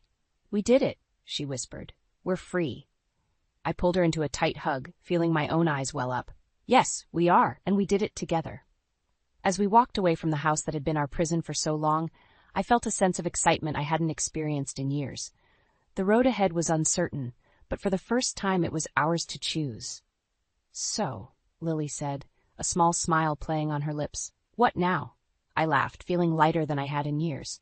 Now we live, Lily. On our own terms, by our own rules. The world is waiting for us." Hand in hand, we walked towards our new future, leaving behind the shadows of our past. We had faced our demons, confronted our fears, and emerged victorious. Whatever challenges lay ahead, I knew we could face them. Together, as sisters, as survivors, as women who had reclaimed their power and their lives. The end was just the beginning, and I couldn't wait to see what came next. The sound of shattering glass jolted me awake. I sat up in bed, heart pounding, and reached for Jake. His side was empty, still made up from the night before. Right, he'd stayed at his parents' house to help with some renovations. I slipped out of bed, grabbed my robe, and crept towards the noise. "Jake?" I called out tentatively. "Is that you?" No answer. As I rounded the corner into our living room, I gasped. My mother-in-law, Martha, stood amid a sea of broken picture frames, family photos scattered across the hardwood floor. "Oh, Claire," she exclaimed, her voice dripping with false sweetness. "I'm so sorry, dear. I was just trying to straighten these photos, and they all came tumbling down." I blinked, trying to process the scene. "Martha, it's 6 a.m. How did you get in?" She waved a key in the air. "Jake gave me a spare, in case of emergencies." "Of course he did." I bit back a sigh and forced a smile. "Well, let me help you clean this up." As we gathered the broken glass, I noticed Martha scrutinizing each photo. She looked at one of Jake and me on our honeymoon. "Oh, Claire, you really should have worn a hat. The sun's so aging on the skin." I gritted my teeth. "I'll keep that in mind for next time." The front door opened, and Jake walked in, looking surprised to see us. "Mom, what are you doing here?"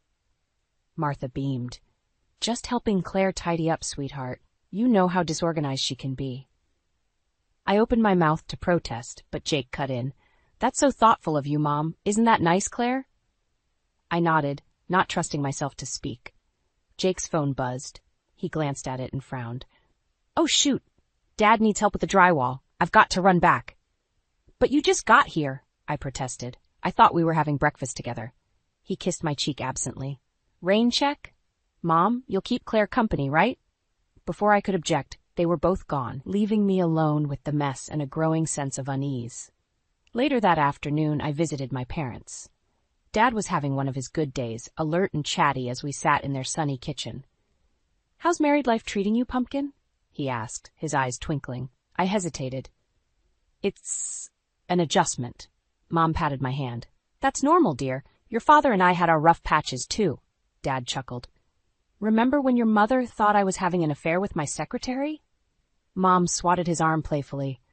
How was I supposed to know you were planning my surprise party? Their easy banter made my heart ache. Would Jake and I ever have that? My phone buzzed with a text from Jake's sister, Sarah. Family dinner at our place tonight. Don't be late. I showed it to my parents. Dad frowned. Bit short notice, isn't it? I shrugged. That's Sarah for you. Mom squeezed my hand. You go on, dear. We'll be fine here. As I drove to Jake's family home, my stomach churned with anxiety. These dinners always felt more like an inquisition than a family gathering. Martha answered the door, her smile not quite reaching her eyes. Claire, darling, come in, come in. We were just talking about you. I stepped inside, the tension palpable. Jake, Sarah, and Thomas sat around the dining table, their conversation dying as I entered. Sarah's saccharine voice broke the silence. So, Claire, when are you and Jake planning on giving us some grandchildren? I froze, caught off guard. Jake looked uncomfortable, but said nothing. Martha chimed in. You're not getting any younger, dear. Tick-tock! I felt my face flush as I struggled to find a response. This was going to be a long night, and I couldn't shake the feeling that it was just the beginning of a much bigger storm. I stared at my reflection in the bridal boutique's mirror, my heart sinking. The wedding dress I'd dreamed of since childhood hung limply on the rack, replaced by a monstrosity of tulle and sequins that Martha and Sarah had insisted upon. Oh, Claire, you look absolutely divine, Martha cooed, clapping her hands together. Sarah circled me like a shark. It's perfect. Jake will be speechless. I caught my mother's eye in the mirror. Edith's face was a mask of concern, but she remained silent. We both knew this wasn't the dress I wanted. I'm not sure, I began, but Martha cut me off. Nonsense. This is the one. We'll take it, she announced to the saleswoman. My stomach churned. Wait, I haven't decided. Claire, Sarah interrupted, her voice sickly sweet. Don't you want Jake to be proud? This dress is a statement. It says you're part of our family now. I felt the walls closing in. Where was Jake? He'd promised to be here, to support me. As if on cue, my phone buzzed. A text from Jake. Sorry, can't make it. Trust Mom and Sarah's judgment. Love you. I blinked back tears. This wasn't how it was supposed to be. Later that evening, I confronted Jake at home. You said you'd be there. This is our wedding, Jake, not your mother's. He sighed, running a hand through his hair. I know, I'm sorry. Work's been crazy, but Mom and Sarah know what they're doing. They just want what's best for us. What's best for us? Or what's best for them? I countered. Jake's eyes hardened. Hey, that's not fair. They're family. And what am I? I shot back. The silence that followed was deafening. Days blurred together as wedding preparations spiraled out of control. Martha and Sarah steamrolled over every decision, from the venue to the menu. Jake remained frustratingly passive, always siding with his family. One afternoon, I escaped to my parents' house, seeking solace. I found Dad in his favorite armchair, looking more frail than I remembered. What's wrong, Pumpkin? He asked, patting the seat beside him. I collapsed next to him, the dam finally breaking. Through tears, I poured out everything, the dress, the plans, Jake's indifference. Dad listened, his face growing stormy. This isn't right, Claire. A marriage is about two people, not an entire clan. Mom brought us tea, her worry evident. Have you talked to Jake about how you feel? I nodded miserably. He just doesn't see it, or doesn't want to. Dad squeezed my hand. Then maybe it's time to consider. A coughing fit interrupted him, violent and prolonged. Mom rushed to his side, fear etched on her face. I'm fine, Dad wheezed, waving us off. But the pallor of his skin told a different story. That night, I returned home to find Jake, Martha, and Sarah huddled over seating charts in our living room. "There you are," Martha exclaimed. "We've decided to invite the Johnsons. I know you wanted a small wedding, but they're such good family friends." Something in me snapped. "No," I said firmly. The room fell silent. Jake looked up, startled. "What?" "I said no," I repeated, my voice stronger. "This is our wedding, Jake, ours, not your mother's, not Sarah's. And I'm done letting them run roughshod over everything I want." Martha gasped. Sarah's eyes narrowed dangerously. Jake stood, his face a mix of confusion and anger. "Claire, what's gotten into you? They're just trying to help." I met his gaze, a cold realization settling in my chest. "If you can't see what's happening here, Jake, then maybe we need to rethink this whole thing." The words hung in the air, heavy with implication. Martha and Sarah exchanged triumphant glances, thinking they'd won. But as I looked at Jake, seeing the conflict in his eyes, I knew this was far from over. Our wedding day loomed, and with it, a decision that would change everything. The morning of my wedding dawned bright and clear, a stark contrast to the storm raging inside me. I stood before the mirror, encased in the gaudy dress Martha and Sarah had chosen, feeling like a stranger in my own skin. "You look beautiful, sweetheart," Mom said, her eyes glistening with unshed tears. I forced a smile. "Thanks, Mom." A knock at the door made us both jump. It was Jake, looking handsome but troubled. "Can we talk?" he asked, his voice low. Mom squeezed my hand and slipped out, leaving us alone. Jake's eyes roamed over me, taking in the dress. "You look different." "This isn't me, Jake," I whispered. "None of this is." He sighed, running a hand through his hair. "I know things haven't been easy, but it's just one day. We can get through this." I felt a flicker of hope. "So you understand?" "I understand that my family can be a bit much sometimes," he said carefully.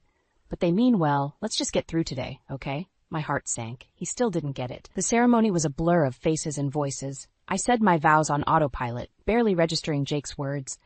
As we walked back down the aisle, Martha's triumphant smile made my skin crawl.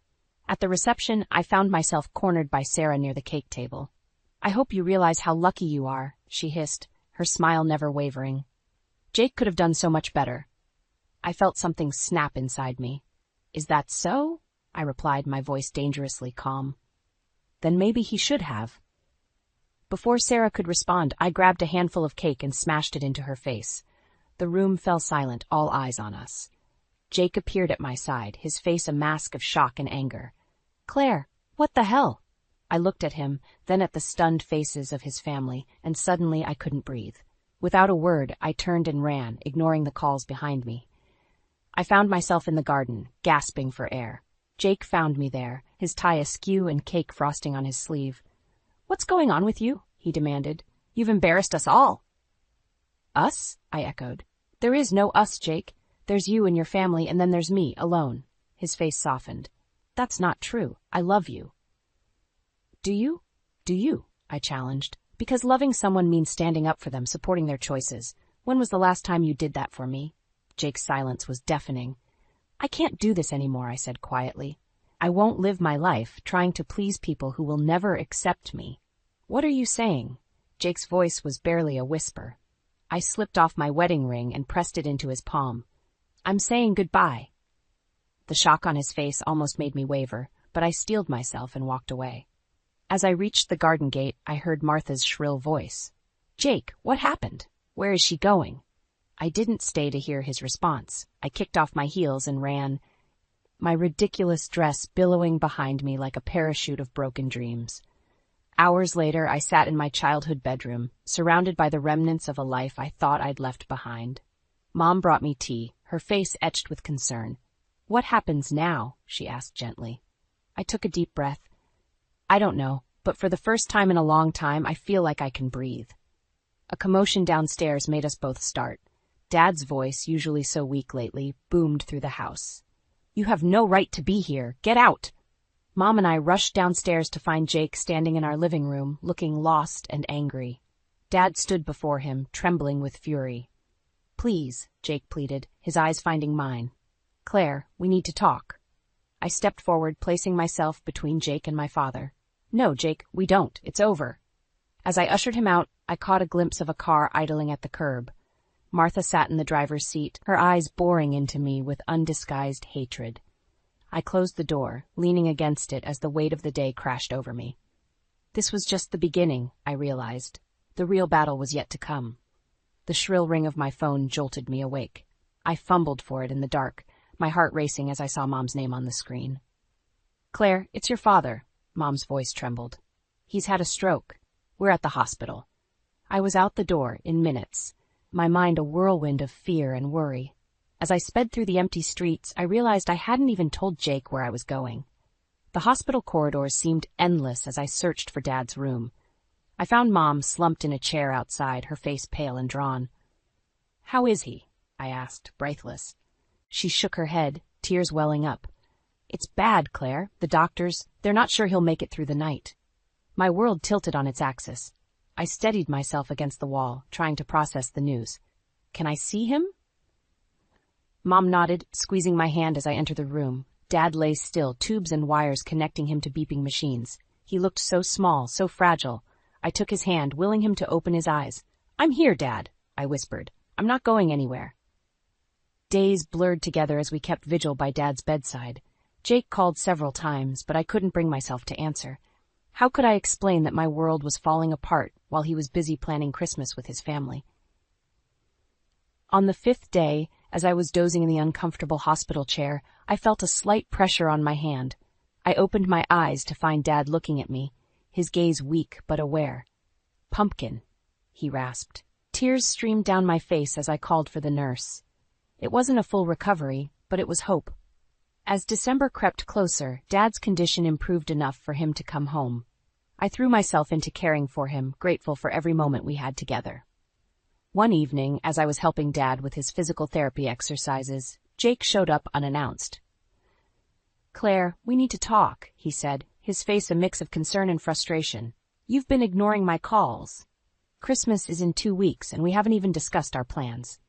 I stared at him, incredulous. "Plans? Jake, my father almost died. He needs me here."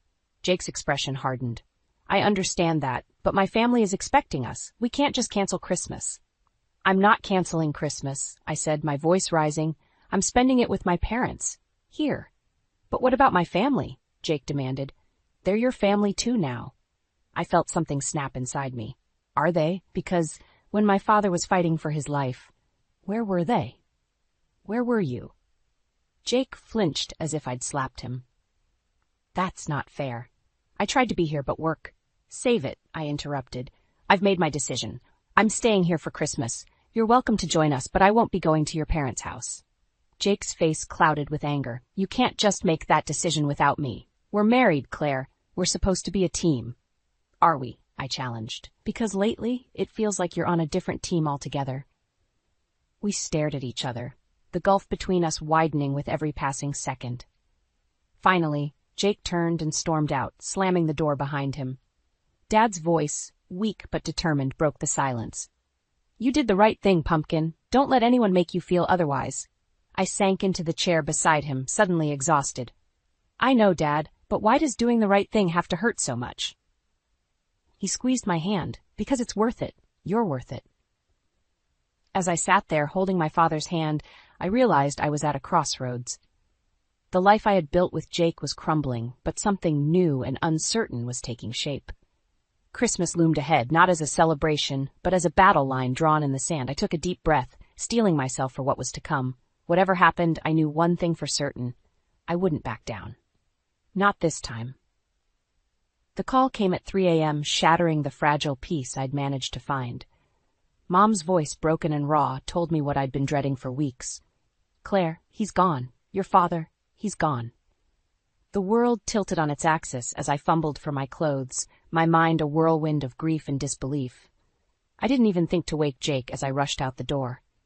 The house was eerily quiet when I arrived. Mom sat in Dad's favorite armchair, clutching his sweater to her chest. I knelt beside her, words failing me as we clung to each other, our shared sorrow a tangible thing between us. As dawn broke, reality set in.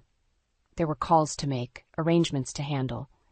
I moved through the tasks mechanically, each one a painful reminder of Dad's absence. It wasn't until late afternoon that I remembered to call Jake. His phone went straight to voicemail. I left a message, my voice hollow as I explained what had happened. Hours passed with no response, As evening fell, I tried again, only to be met with Martha's shrill voice. "Oh, Claire," she said, false sympathy dripping from every word. "Jake told us about your father. Such a shame. But you understand we can't change our plans for the charity gala tomorrow night, don't you? It's been in the works for months." I felt as if I'd been slapped. "Martha, my father just died. Surely Jake—" "Jake knows his responsibilities," she interrupted. "I'm sure your mother can handle the details. Family obligations come first, after all." The line went dead before I could respond. I stood there, phone in hand, rage and disbelief warring within me. Mom found me like that, still frozen in shock. "Claire? What is it?" I told her about the call, watching as her face crumpled in pain and anger. "Oh, sweetheart," she whispered. "I'm so sorry." The next day passed in a blur of funeral preparations and well-wishers. Jake remained conspicuously absent, his silence a deafening roar in the quiet moments. It wasn't until the evening of the wake that he finally showed up, looking uncomfortable in a suit that screamed charity gala rather than grieving family. "Claire," he started, reaching for me. "I'm so sorry. I wanted to be here sooner, but—" I stepped back, out of his reach.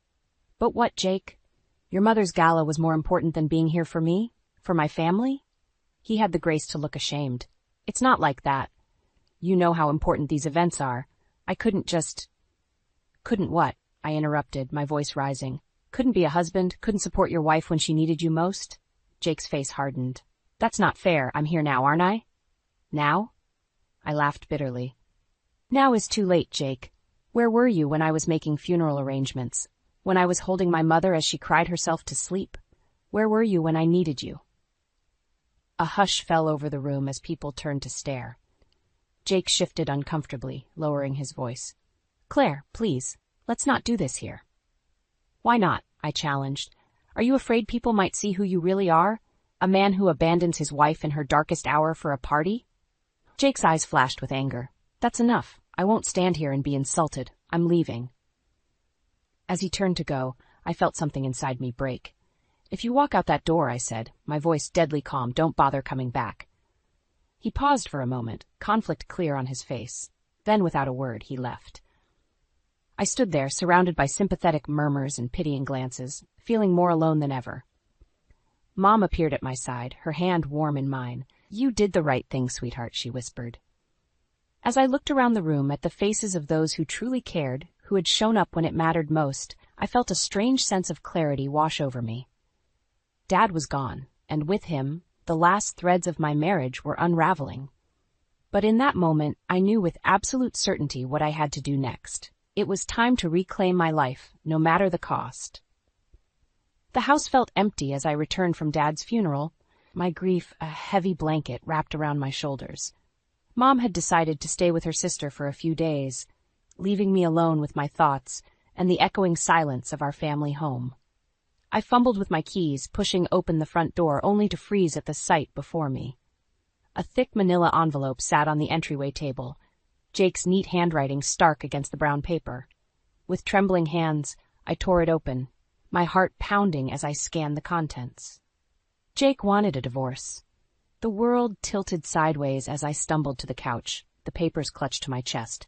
How could he do this now, when the wound of losing Dad was still so raw? My phone buzzed incessantly, Jake's name flashing on the screen. I let it go to voicemail, unable to face his voice. Instead, I listened to the message he left, his words washing over me like ice water. "Claire, I'm sorry it had to be this way, but after everything that's happened, I think we both know this is for the best. My lawyer will be in touch about dividing our assets." Dividing our assets. The phrase echoed in my head, and suddenly a terrible realization dawned on me. Dad's inheritance. Jake's family had always been oddly interested in my parents' finances. Could this be why? Panic rising in my throat, I called my mother's lawyer, Robert. "I need your help," I said, my voice shaking. "I think Jake and his family might be after Dad's money." Robert's voice was calm, steadying. "Claire, breathe. We'll figure this out. Come to my office first thing tomorrow." The night passed in a blur of anxiety and sleeplessness. By dawn, I was at Robert's office, clutching a mug of coffee like a lifeline. "I've reviewed the documents," Robert said, his face grim. "It seems Jake is indeed trying to claim a portion of your father's estate as marital property. But don't worry, we can fight this. I nodded, a strange calm settling over me. What do I need to do? First, we need to secure your assets. I'll file a temporary restraining order to prevent Jake from accessing any joint accounts. Then we'll prepare our counter-petition. As I left Robert's office, a plan forming in my mind, I spotted a familiar car parked across the street. Sarah, Jake's sister, sat behind the wheel, her eyes narrowing as she saw me. I marched over, anger fueling my steps. "Enjoying the show, Sarah? Did Jake send you to spy on me?" She smirked, not even bothering to deny it. "Oh, Claire, you should have known better than to think you could take on our family. Jake's told us everything about your father's money. We won't let you keep it all to yourself." Her words confirmed my worst fears, but instead of crushing me, they ignited a fire in my chest. "Watch me," I hissed, turning on my heel. Back at home, I began packing, throwing clothes and essentials into a suitcase. I couldn't stay here, not with Jake's family watching my every move. As I zipped up the bag, my phone rang. Mom's voice was frantic on the other end. "Claire, someone broke into the house. They've ransacked your father's study." My blood ran cold. "Mom, are you okay? Did you call the police?" "Yes, they're on their way." "But Claire, your father's safe. It's empty." "The safe, where Dad kept all his important documents, including his will." My mind raced, connecting the dots. Jake's family wasn't just after the money. They were trying to erase any evidence of Dad's true wishes. In that moment, standing in the wreckage of my marriage, with my father's legacy under threat, I made a decision. I wouldn't just fight back. I would scorched earth this situation. Jake, Martha, Sarah, they had no idea what they'd unleashed. As I grabbed my keys, ready to race to my mother's side, a steely resolve settled in my bones. This was war, and I intended to win. The doorbell's shrill ring pierced the tense silence of Mom's living room. I exchanged a wary glance with her before approaching the door, my heart pounding. Through the peephole, I saw Martha and Sarah, their faces masks of false concern. Taking a deep breath, I opened the door. "What do you want?" Martha's saccharine smile made my skin crawl. "Oh, Claire, darling, we've been so worried about you." I stood my ground, blocking their entry. "Save it. I know what you're really after." Sarah's eyes narrowed. "We just want to talk, Claire. Can't we come in?" "No," I said firmly. "Whatever you have to say, you can say it here." Martha's smile faltered. "Very well. Shostat, we've come to discuss your father's estate. Jake tells us there might be some complications." I felt a surge of anger. "Complications? You mean your attempt to steal what rightfully belongs to my mother and me?" Sarah stepped forward, her voice low and threatening. "Be careful, Claire. You don't want to make an enemy of us." "Too late," I spat. "Now get off my property before I call the police." As they retreated, Martha called over her shoulder, "This isn't over, dear. We'll see you in court." I slammed the door, my hands shaking. Mom appeared at my side, her face pale. "What are we going to do, Claire?" Before I could respond, my phone buzzed. It was Robert, my lawyer. "Claire, we've got a problem. Jake's family is contesting the will. They're claiming your father wasn't of sound mind when he made his last revision." My blood ran cold. "That's ridiculous. Dad was perfectly lucid until the end." "I know," Robert sighed, "but they've somehow gotten hold of medical records suggesting otherwise. We need to move fast." As I hung up, a terrible thought struck me. The break-in at Dad's study, they must have found something there. I turned to Mom, determination stealing my voice. "We're not going down without a fight. I need you to tell me everything you remember about Dad's last days. Every conversation, every decision." For hours, we pored over documents, piecing together a timeline. As night fell, a knock at the door made us both jump. To my shock, it was Thomas, Jake's father. He looked haggard, his eyes darting nervously. "Claire, I need to talk to you. It's important." Against my better judgment, I let him in. He collapsed into a chair. His shoulders slumped. "I can't do this anymore. Martha and Sarah, they've gone too far." Hope flared in my chest. "What do you mean?" Thomas took a shaky breath. "They forged those medical records. Your father was never evaluated for dementia. It's all a lie." My mind raced. This could change everything. "Thomas, would you be willing to testify to this?" He nodded, looking years older. "Yes, it's time I stood up to them." As Thomas left, promising to meet with my lawyer the next day, I felt a glimmer of hope, but it was short-lived. My phone rang, an unknown number flashing on the screen. "Hello?" Jake's voice, cold and unfamiliar, filled my ear. I hope you're happy, Claire. You've turned my own father against us. Jake, this has to stop. You know what your mother and sister are doing is wrong. He laughed, a harsh sound that sent chills down my spine. Wrong? The only thing wrong here is you thinking you can win. We've got resources you can't imagine. By the time we're done, you'll be lucky if you have a penny to your name. The line went dead, leaving me shaken. I turned to find Mom watching me, her face a mix of fear and resolve. What now? She asked softly. I squared my shoulders, a plan already forming in my mind.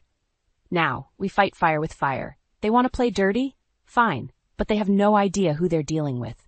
As I dialed Robert's number, ready to set our counterattack in motion, I realized this was more than just a battle over Dad's inheritance. It was a war for justice, for family, for everything I held dear, and I was ready to risk it all to win. The moving truck rumbled away, leaving Mom and me standing in front of our new home.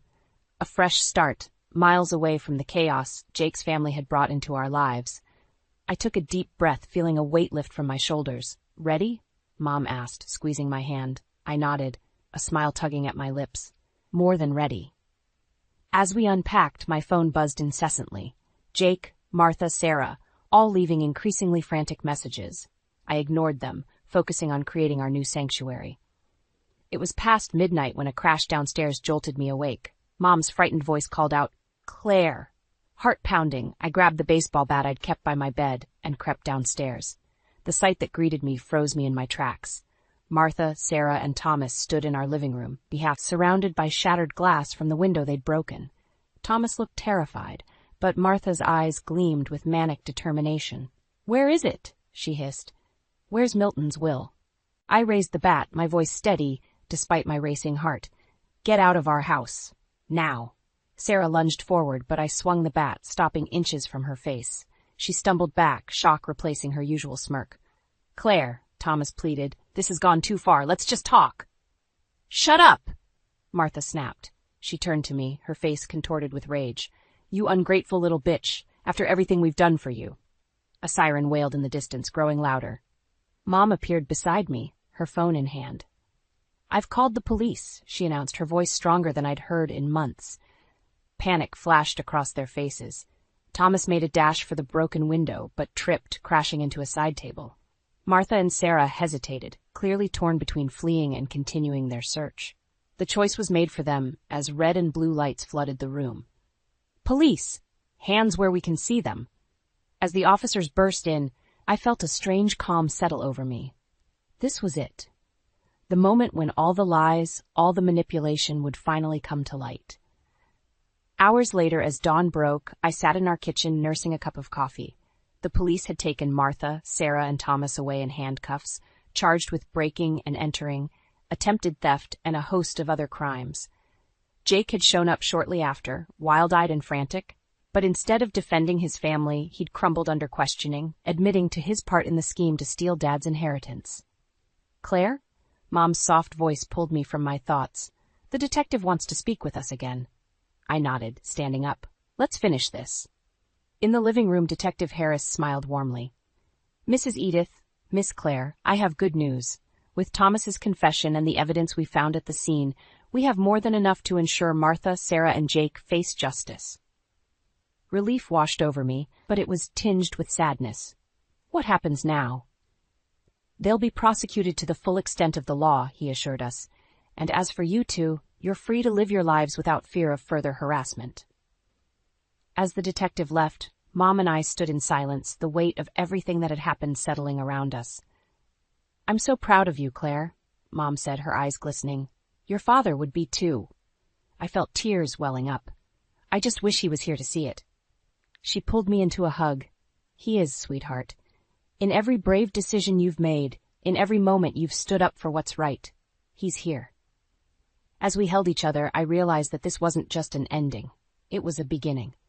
We'd face the storm and come out stronger, our bond unbreakable. Later, as I stood on our new porch watching the sun set on this chapter of our lives, I felt a sense of peace I hadn't known in years. The road ahead was uncertain, but I was ready to face it. No more sacrificing my happiness for others. No more letting anyone dictate my worth. I was Claire, daughter, fighter, survivor. And this was my story, on my terms. As I turned to go inside to the warmth of the home we'd created, I smiled. The future was bright, and for the first time in a long time, I couldn't wait to see what it held. The sound of shattering glass pierced the air, followed by my mother-in-law's shrill voice. "Harper, where are you? This is unacceptable." I closed my eyes, taking a deep breath before stepping out of my office and into the chaos of the hotel lobby. Madeline stood there, hands on her hips, surrounded by a sea of broken champagne flutes. "What happened?" I asked, forcing a calm tone. Madeline's eyes narrowed. "What happened? Your incompetent staff. That's what happened. They can't even set up a simple champagne tower without disaster striking." I bit my tongue, resisting the urge to point out that we weren't exactly a 5-star resort. "I'm sorry for the inconvenience, Madeline. We'll clean this up right away." "See that you do," she sniffed. "And make sure it's perfect for my book club meeting this afternoon. I won't have my friends thinking my son married into some second-rate establishment." As if on cue, Paul appeared, looking flustered. "Mom, what's going on? Harper, are you okay?" I plastered on a smile. "Everything's fine, honey. Just a little accident." Madeline scoffed. "Accident? More like gross negligence. Paul, darling, you really need to have a word with your wife about how she's running this place." Paul's face reddened. "Mom, please. Harper's doing her best. We all are, especially with everything that's been going on." I felt a twinge of gratitude, quickly overshadowed by Madeline's next words. "Oh, yes, I'm sure it's been difficult," she said, her voice dripping with false sympathy. "What with Harper's condition and all?" The room went silent. I felt the blood drain from my face as Paul turned to me, confusion etched across his features. "What condition?" he asked slowly. Madeline's eyes widened in mock surprise. "Oh dear, did I say something I shouldn't have? I just assumed, given how tired you've been looking lately, Harper." I couldn't breathe. The secret I'd been carefully guarding, the diagnosis I'd received just weeks ago and hadn't yet found the courage to share with Paul, it was all crumbling around me. "Harper?" Paul's voice sounded far away. "What's she talking about?" I opened my mouth, but no words came out. How could Madeline know, and how dare she reveal it like this, in front of everyone? "It's nothing," I managed to croak out. "Madeline's just exaggerating." But the damage was done. I could see the hurt in Paul's eyes, the betrayal. Madeline clucked her tongue. Now, dear, there's no need to lie. We're all family here. Paul deserves to know if his wife is—" "That's enough." The booming voice cut through the tension like a knife. We all turned to see Victor, Madeline's husband, striding into the lobby. "Madeline, that's quite enough," he repeated, his tone brooking no argument. "This is neither the time nor the place for such discussions." Madeline had the grace to look chastened, but the triumphant glint in her eye told me this was far from over. Victor turned to me, his expression softening. "Harper, I apologize for my wife's behavior. Perhaps we should all take a moment to cool down." I nodded numbly, grateful for the intervention, but knowing it was too late. The cat was out of the bag, and I'd have to face the consequences. As the group dispersed, Paul caught my arm. "We need to talk," he said quietly. "Now." I swallowed hard, following him to a quiet corner of the lobby. The shards of broken glass crunched under our feet, a fitting metaphor for the mess my life had suddenly become. As I prepared to face my husband's questions and Madeline's smug satisfaction, one thought echoed in my mind. This ends now. No more playing nice, no more letting Madeline walk all over me. It was time to take back control of my life, my marriage, and my hotel, no matter the cost. I stared at the spreadsheet on my computer screen, the numbers blurring together as I tried to make sense of our financial situation. The pandemic had hit us hard, and Madeline's recent antics weren't helping. A soft knock on my office door pulled me from my thoughts. "Harper?" Paul's voice was hesitant. "Can we talk?" I sighed, bracing myself. "Come in." He entered, closing the door behind him. The air between us felt thick with unspoken words and lingering hurt. "I'm sorry about yesterday," he began. "My mother, she had no right to reveal your condition like that." I met his gaze, steeling myself. "No, she didn't. But Paul, I'm sorry too. I should have told you sooner." He nodded, sinking into the chair across from me. "How bad is it?" I swallowed hard. "It's treatable, but it's going to be a long road." Paul reached across the desk, taking my hand. "We'll face it together, I promise." Just then my phone buzzed. I glanced at the screen and groaned. "It's the health department. They're coming for a surprise inspection tomorrow. Paul's eyes widened. Tomorrow? But we're not ready. Half the staff is out sick, and with the new regulations. I know, I cut him off. But we don't have a choice. We have to make this work. Paul, if we fail this inspection, we're done. He ran a hand through his hair, frustration evident. What do you need me to do? I stood up, my mind already racing. Call your parents. We need all hands on deck. Paul hesitated. Are you sure that's a good idea? After yesterday, we don't have a choice, I repeated. Your mother might drive me crazy, but she knows how to put on a show. We need that right now. He nodded, pulling out his phone. As he dialed, I headed out to rally the remaining staff. We had less than 24 hours to turn this place around. The next morning, I was running on caffeine and sheer determination. We'd worked through the night, scrubbing every surface, reorganizing storage areas, and implementing new safety protocols. As I did a final walkthrough, Madeline appeared at my elbow. Harper, dear, don't you think the lobby could use a bit more pizzazz? First impressions are everything, you know? I bit back a retort. Madeline, we're in the middle of a pandemic. The health inspector isn't looking for pizzazz. They're looking for safety and compliance. She waved a hand dismissively. Nonsense. A little glamour never hurt anyone. Now, where did I put those silk flower arrangements? Before I could stop her, she was off, leaving me to deal with the approaching inspector. I plastered on my best professional smile as I greeted him. Welcome to Sunset Inn. I'm Harper, the owner. We're ready for your inspection. The next 2 hours were a blur of checklist items, pointed questions, and barely concealed anxiety. Just as we were wrapping up in the kitchen, a commotion from the lobby caught our attention. What in the world? The inspector muttered as we hurried to investigate.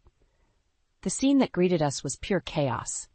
Madeline stood atop a stepladder, attempting to hang an enormous crystal chandelier. Silk flowers and glitter covered every surface, and the air was thick with the scent of what I could only assume was her signature perfume. Mother, what are you doing? Paul exclaimed, rushing to steady the ladder. Madeline beamed. Just adding a touch of class, darling. This dreary place needed a lift. I turned to the inspector, my heart sinking. I can explain. But his expression stopped me short. To my utter disbelief, he was smiling. Mrs. Harper, he said, I've seen a lot of hotels trying to adapt to these difficult times, but I've never seen one with such enthusiasm. He chuckled, shaking his head. You pass, with flying colors, I might add. As he left, I stood there in stunned silence. Paul wrapped an arm around me, equally shocked. We did it, he whispered.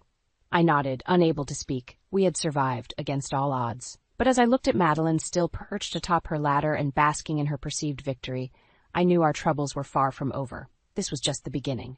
I was knee-deep in paperwork when my office door flew open, revealing a beaming Madeline. My stomach dropped, recognizing the look of self-satisfaction on her face. Harper, darling, I have the most wonderful news. I braced myself. What is it, Madeline? She clasped her hands together, practically vibrating with excitement. I've invited the ladies from my social club to stay at the hotel next weekend. Isn't that marvelous? My pen clattered to the desk. You did what?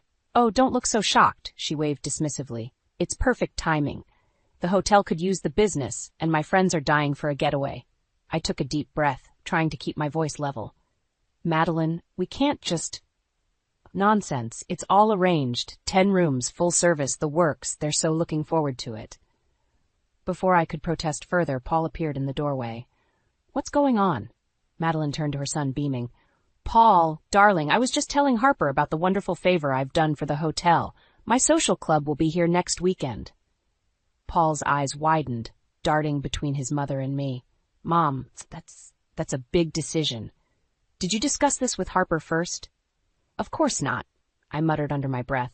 Madeline's smile faltered slightly. Well, I assumed it would be fine. We're family, after all. I stood up, my patience wearing thin.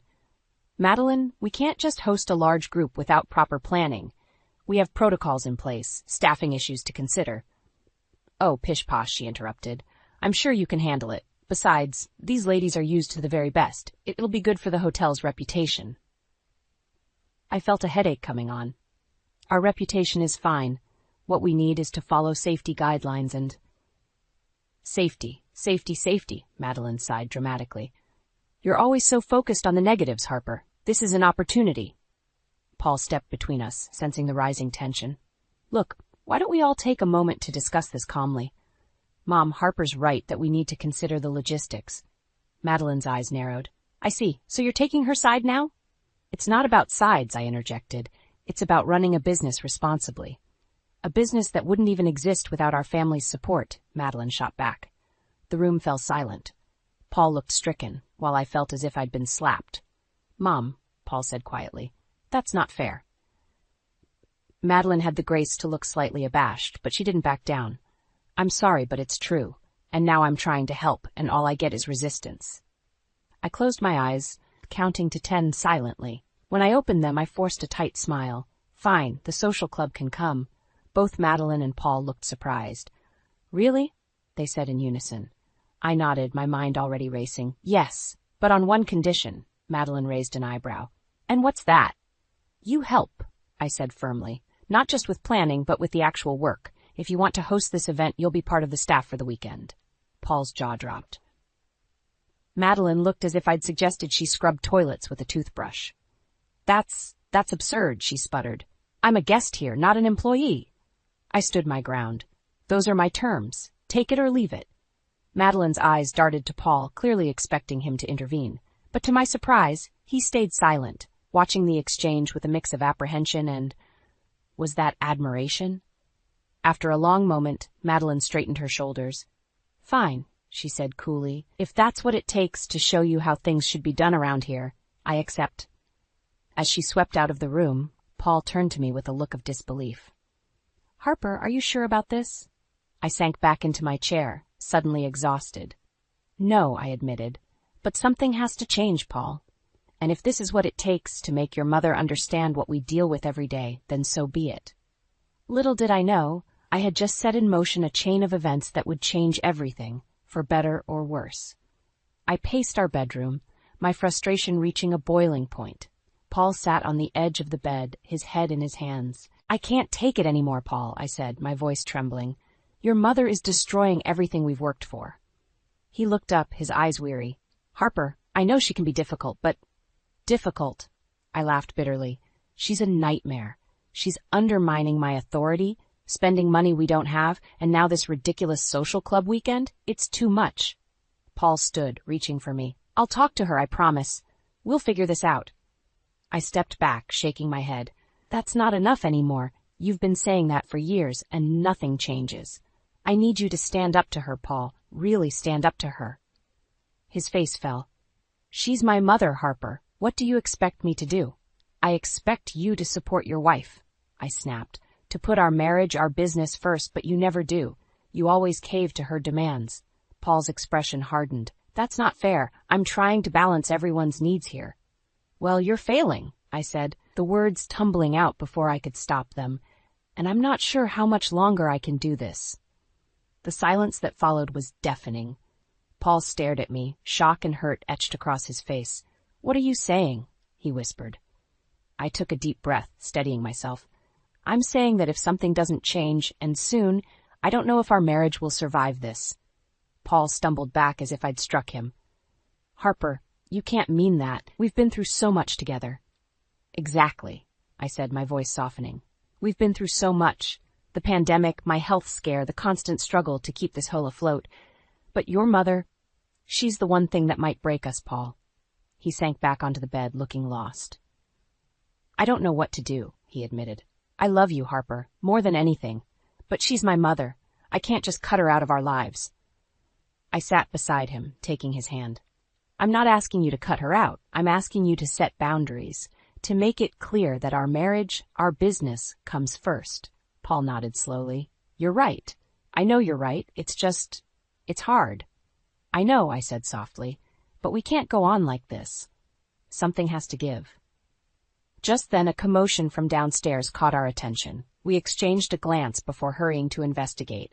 We found Madeline in the lobby, surrounded by a group of well-dressed women. My heart sank as I realized her social club had arrived early. Oh, there you are, Madeline trilled, waving us over. Ladies, this is my son Paul and his wife Harper. They'll be taking care of us this weekend. I plastered on a smile, even as panic rose in my chest. We weren't prepared for this. Not yet. One of the women stepped forward, eyeing me critically. Madeline tells us you run this charming little hotel. How quaint. I felt Paul stiffen beside me, but before he could speak, I jumped in. We're so pleased to have you all here. If you'll just give us a moment, we'll get everything sorted for your stay. As I turned to Paul, ready to start damage control, I caught sight of Madeline's smug expression. She'd planned this, I realized. She'd brought them early on purpose, to catch us off guard. In that moment, something inside me snapped. I was done playing nice, done trying to accommodate her impossible demands. I met Paul's gaze, my decision made. It's time, I said quietly. Either we take control now, or we lose everything. Paul hesitated for a split second, then nodded. You're right, he said, squeezing my hand. Let's do this. As we turned to face Madeline and her friends, I felt a surge of determination. This was it, the moment that would make or break us. And I was ready for battle. The lobby buzzed with the chatter of Madeline's friends, their voices grating on my already frayed nerves. I plastered on a smile, determined to maintain a professional facade despite the chaos unfolding around me. Ladies, if you'll follow me, I'll show you to your rooms, I said, gesturing towards the elevator. Madeline stepped forward, linking arms with one of her friends. Oh, don't bother yourself, Harper, dear. I know this place like the back of my hand. I'll take care of it. I felt my smile falter. That's really not necessary, Madeline. As the hotel manager, it's my responsibility to— Nonsense, she interrupted, waving dismissively. You must have more important things to do. Come along, ladies. As Madeline led her entourage away, I caught Paul's eye. He looked torn, clearly sensing my frustration but hesitant to intervene. I shook my head slightly, silently urging him to let it go. For now. The next few hours were a whirlwind of demands and complaints. Madeline's friends wanted room upgrades, special meal preparations, and amenities we simply didn't offer. With each request, I felt my control slipping away. Harper, darling, Madeline's voice rang out as I passed the hotel bar. Be a dear and bring us a round of martinis, oh, and make sure they're made with the top-shelf gin. You know the one. I gritted my teeth. Madeline, I'm not a bartender, and we don't carry that particular brand of gin. She tutted disapprovingly. Well, that's rather short-sighted, isn't it? A hotel of this caliber should be prepared for discerning guests. Her friends murmured in agreement, casting judgmental glances my way. I felt my cheeks burn with a mixture of embarrassment and anger. I'll see what I can do, I managed, retreating to the kitchen. As I leaned against the cool stainless steel counter, trying to regain my composure, I overheard Madeline's voice drifting in from the dining room. Really, it's a shame. Paul could have done so much better. The girl simply doesn't understand how to run a proper establishment. If only he'd listened to me and married Caroline instead. Her family owns that lovely chain of luxury resorts, you know. My blood ran cold. I'd always suspected Madeline disapproved of me, but to hear her speak so callously about our marriage, it was devastating. Just then, Paul entered the kitchen, his expression concerned. Harper, are you okay? You look pale. I opened my mouth to respond, but the words caught in my throat. How could I tell him what I'd just heard? Would he even believe me? Before I could decide, a commotion erupted from the dining room. We rushed out to find one of Madeline's friends standing on a chair, shrieking and pointing at the floor. A mouse! I saw a mouse! She wailed. Madeline turned to me, her eyes flashing with triumph. Well, Harper, what do you have to say for yourself? This is absolutely unacceptable. I felt all eyes on me, waiting for my response. In that moment, something inside me snapped. I was done playing nice, done trying to please everyone at the expense of my own dignity and sanity. You're right, Madeline, I said, my voice steady despite the anger coursing through me. This is unacceptable, but not because of a mouse that may or may not exist. It's unacceptable because you've turned what should have been a pleasant weekend into a nightmare for everyone involved. Gasps echoed around the room. Paul stepped forward, placing a hand on my arm. Harper, maybe we should. I shook him off gently. No, Paul, it's time for some hard truths. I turned back to Madeline and her stunned friends. This hotel may not meet your exacting standards, but it's our home and our livelihood, and from this moment on, things are going to change. As I stood there, heart pounding, I realized I'd reached a point of no return. The next few minutes would determine the future of not just the hotel, but my marriage and family as well. And I was ready to fight for all of it. The morning of checkout arrived, and I steeled myself for the confrontation I knew was coming. I'd spent the night poring over the hotel's finances, tallying up every extravagant expense Madeline and her friends had racked up. The final number made my stomach churn. As I approached the front desk, I saw Madeline holding court with her friends, all of them laughing and chatting as if they didn't have a care in the world. Paul stood off to the side, his expression a mix of concern and resignation. "Ladies," I said, forcing a smile, "I hope you enjoyed your stay. If you're ready to check out, I have your bills prepared." Madeline waved her hand dismissively. "Oh, Harper dear, don't be silly. You know we won't be paying for this little getaway. It's family after all." I took a deep breath, my hands shaking slightly as I held out the itemized bill. "I'm sorry, Madeline, but that's not how this works. The hotel is a business, not a charity. Here's the total for your stay." Her eyes widened as she glanced at the number. "This is outrageous. I won't pay a cent of this ridiculous amount."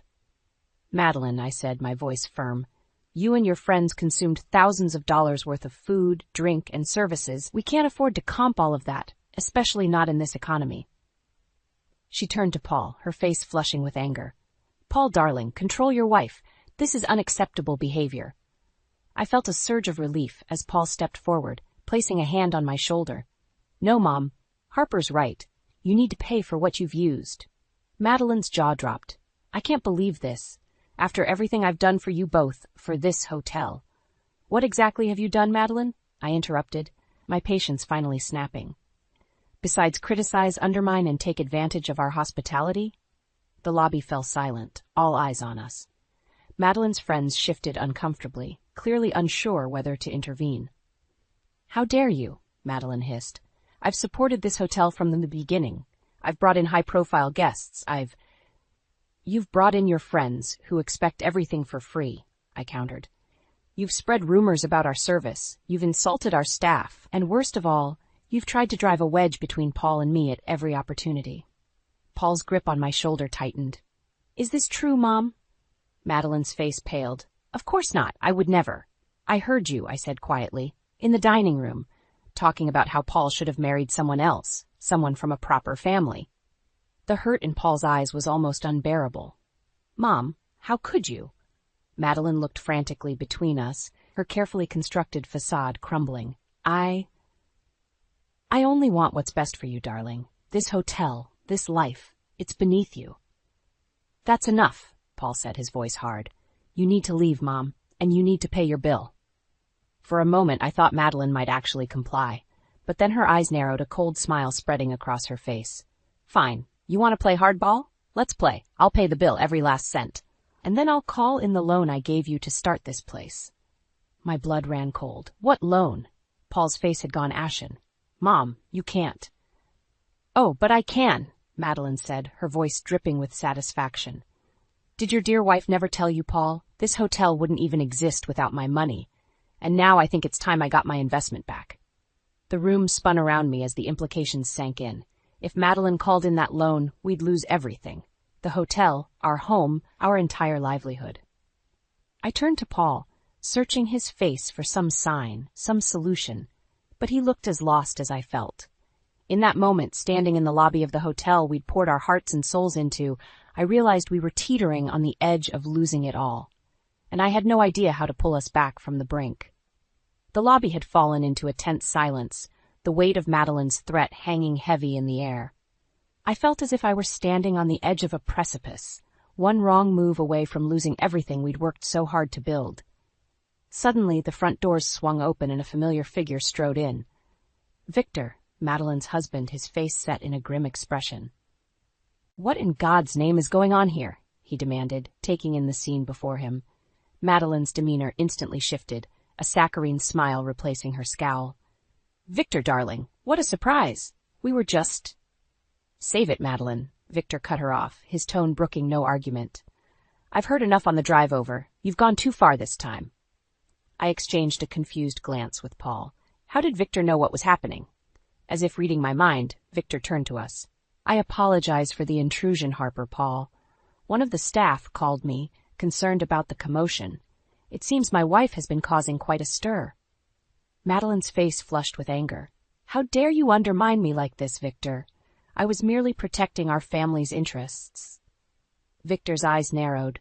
By threatening to bankrupt our son and daughter-in-law? By treating this hotel like your personal playground? That's not protecting anyone's interests but your own, Madeline. I felt a surge of gratitude towards Victor, but it was quickly tempered by the realization that our fate still hung in the balance. The loan Madeline had mentioned still loomed over us like a guillotine. Mr. Thompson, I began hesitantly.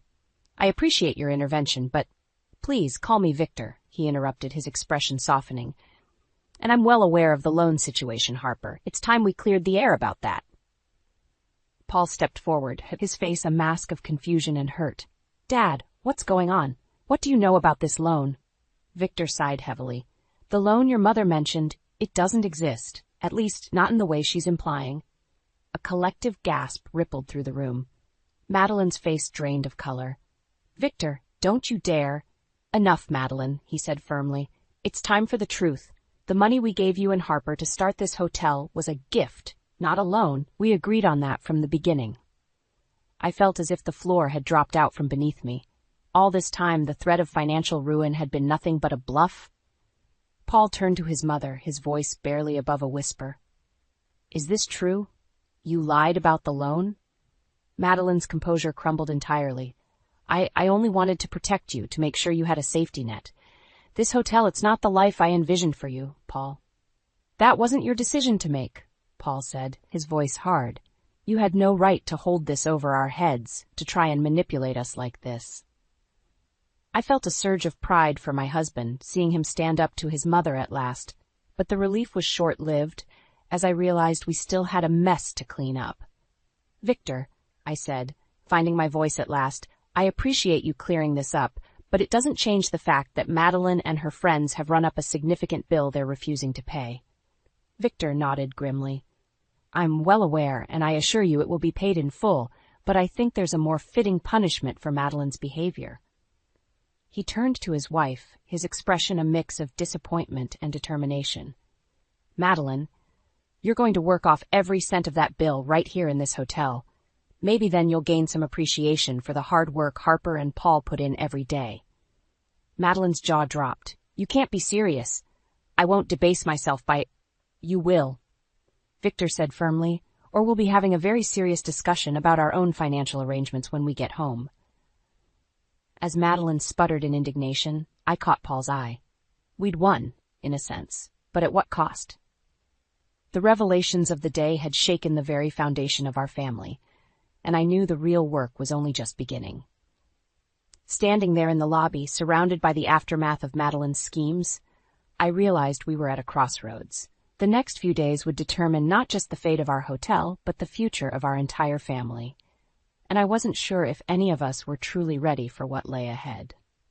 The first day of Madeline's employment at the hotel dawned bright and early.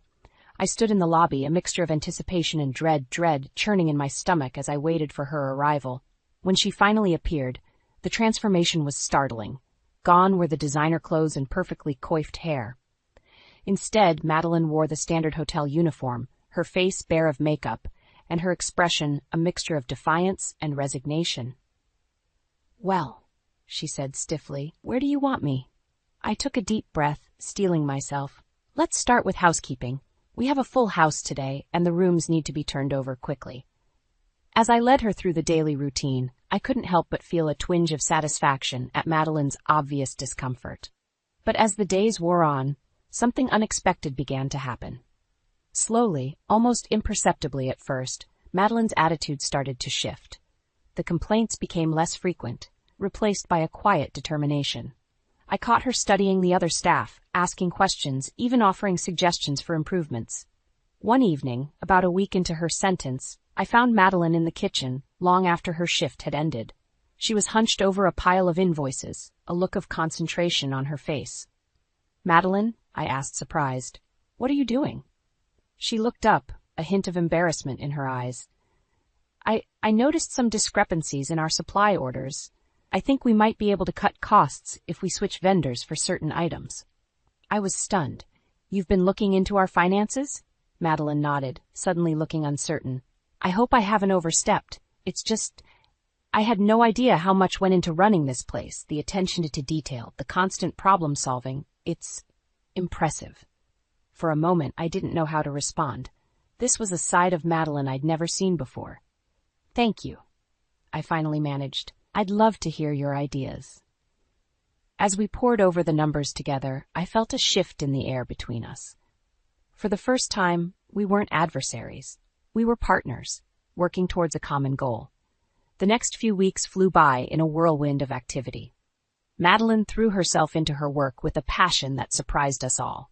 She charmed guests, streamlined operations, and even managed to bring in some of her high society connections as paying customers. On the final day of her employment, I found Madeline in the lobby, staring out at the sunset. She turned as I approached, and I was struck by the change in her. She looked softer somehow, more grounded. Harper, she said, her voice thick with emotion. I owe you an apology. Many apologies, actually. I shook my head. Madeline, you don't have to. Yes, I do, she interrupted. I've been horrible to you, to Paul, to everyone here. I was so caught up in my own ideas of success and status that I couldn't see what was right in front of me. This hotel, it's not just a business, it's a home, a family, and I'm ashamed that it took me this long to realize that. Tears pricked at my eyes as I listened to her words. Thank you, Madeline. That means more than you know. She reached out, taking my hands in hers. I know I have a lot to make up for, but if you'll let me, I'd like to be a part of this family. Really be a part of it, not just in name. At that moment, Paul appeared in the doorway, his eyes widening at the scene before him. I beckoned him over, and as he joined us, I felt a sense of completion I'd never experienced before. I think, I said, looking between Madeline and Paul, that we're all ready for a fresh start. As we stood there, the three of us linked by touch and newfound understanding, I realized that sometimes the greatest victories come not from defeating our enemies, but from transforming them into allies. Madeline's punishment had become a gift, not just for her, but for all of us. The hotel hummed with life around us, a testament to the hard work and love we'd poured into it. And as I looked towards the future, I knew that whatever challenges lay ahead, we would face them together, as a family. The doorbell chimed, sending a jolt of panic through my body. I glanced at the kitchen clock. 5:45 p.m. Selena was early, of course. She always arrived ahead of schedule, probably to catch me unprepared. I wiped my flour-covered hands on my apron and rushed to the front door, plastering on a smile. Emily, dear, Selena cooed as I opened the door. Her eyes swept over me, lingering on my messy apron. I hope I'm not interrupting anything important. Not at all, Selena. Happy birthday. I stepped aside, allowing her to glide past me into the foyer. Mitch and Samantha should be home any minute. Selena's perfectly manicured eyebrow arched. Oh? I assumed they'd be here helping you prepare for the party. I bit back a retort. Mitch had a late meeting, and Samantha's at her piano lesson. But don't worry, everything's under control. A lie, of course. Nothing was under control. I'd been juggling work calls all day while trying to bake a cake, prepare hors d'oeuvres, and decorate the house for Selena's 60th birthday party. And where was my husband? Nowhere to be found, as usual. I'm sure it is, dear, Selena said, her tone dripping with condescension. She followed me into the kitchen, her heels clicking on the hardwood floor. My goodness, what a mess. I gritted my teeth. I was just finishing up the cake. Would you like a glass of wine while we wait for the others? That would be lovely. Selena perched on a bar stool, watching me like a hawk as I poured her a glass of red. You know, Emily, I've been meaning to have a little chat with you. My stomach clenched. Selena's little chats were never good news. Oh, she took a sip of wine, her eyes never leaving mine. I'm concerned about you and Mitch. You seem distant lately. We're fine, I said quickly. Just busy with work and Samantha. Selena set down her glass with a sharp clink. Are you sure about that? Because I happen to know something that might change your mind. My heart raced. What are you talking about? Did you know that Mitch had an affair a few years ago? The world tilted on its axis. I gripped the edge of the counter to steady myself. That's not true. Selena's lips curved into a cruel smile. Oh, but it is. And if you don't want to lose your husband and your daughter, you'd better step up your game. Is that a threat? I asked, my voice shaking. Consider it friendly advice, Selena replied, standing up. Now, where should I put my coat? I pointed numbly toward the closet, my mind reeling. As Selena sashayed away, the front door burst open. Mommy, we're home! Samantha's voice rang out. Mitch appeared in the kitchen doorway, Samantha perched on his hip. Hey, honey, sorry we're late. Traffic was a nightmare. I stared at my husband, searching his face for any sign of guilt or deception. Could Selena be telling the truth? Emily? Mitch frowned. Are you okay? You look pale. I forced a smile. I'm fine, just a little stressed about the party. Mitch set Samantha down and came over to kiss my cheek. Don't worry. I'm here now. What can I do to help? As I rattled off a list of tasks, my mind raced. How could I confront Mitch about Selena's accusation? And if it was true, what would I do? The doorbell chimed again, signaling the arrival of more guests. I took a deep breath, pushing my turmoil aside. I had a party to host, after all. But as I plastered on another fake smile and headed for the door, one thought echoed in my mind. This night was far from over. The morning after Selena's party, I sat at the kitchen table, nursing a cup of coffee and a pounding headache. Mitch had already left for work, and Samantha was at school. The house was eerily quiet, allowing Selena's words to echo in my mind. I shook my head, trying to dismiss her accusations. Mitch wouldn't cheat on me. Would he? But as I replayed the past few months in my head, doubt crept in like a poisonous vine. The late nights at the office, the secretive phone calls, the way he'd become distant both emotionally and physically. My phone buzzed, startling me out of my thoughts. It was a text from Gibbs, my father-in-law. Emily, are you free for lunch today? We need to talk. I hesitated before replying. Gibbs had always been kind to me, more of a father than my own had ever been. If anyone could help me make sense of this mess, it was him. Sure, Gibbs, the usual place at 12:30? An hour later, I found myself sitting across from Gibbs in our favorite diner. He looked troubled, his usually jovial face creased with worry. Emily, my dear, he began, reaching across the table to pat my hand. I couldn't help but notice the tension between you and Mitch last night. Is everything all right? I swallowed hard, fighting back tears. I don't know, Gibbs. Selena said something to me before the party, about Mitch. Gibbs's eyebrows furrowed. What did she say? She told me Mitch had an affair a few years ago. The words tumbled out in a rush, and she threatened that if I didn't step up my game, I'd lose him and Samantha. Gibbs's face darkened. That woman, he muttered, always meddling where she doesn't belong. Is it true? I asked, my voice barely above a whisper. Did Mitch really have an affair? Gibbs sighed heavily. Emily, I don't know for certain, but I've had my suspicions for a while now. Mitch has been different lately. Distracted, secretive. My heart sank. I've noticed it too. I just didn't want to believe it. Listen to me, Gibbs said, his voice firm. You don't deserve this uncertainty. You're a wonderful woman and an excellent mother. If my son has been foolish enough to jeopardize that, then he doesn't deserve you. Tears welled up in my eyes. What should I do, Gibbs?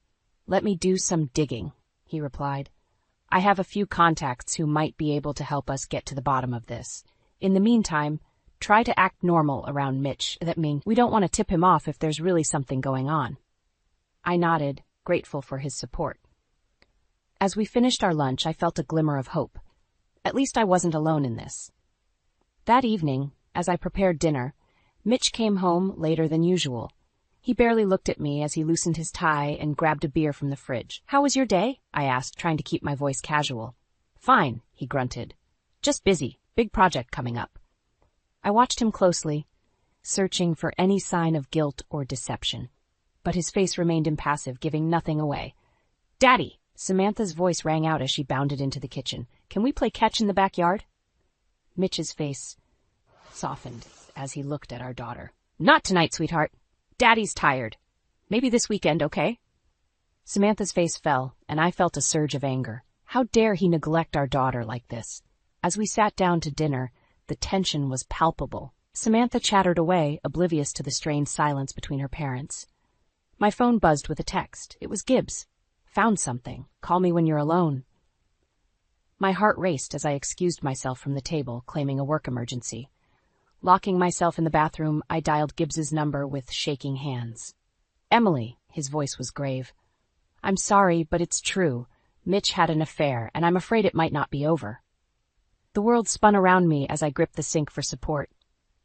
My worst fears confirmed. I knew nothing would ever be the same again. I stumbled through the next few days in a haze of disbelief and anger. Gibbs's confirmation of Mitch's affair had shattered my world, but I couldn't let it show. Not yet. I had to keep it together for Samantha's sake and to figure out my next move. At work, I found myself staring blankly at spreadsheets, unable to focus. My mind kept replaying every moment with Mitch, searching for clues I might have missed. Emily? My boss's voice snapped me back to reality. Are you all right? You seem distracted lately. I forced a smile.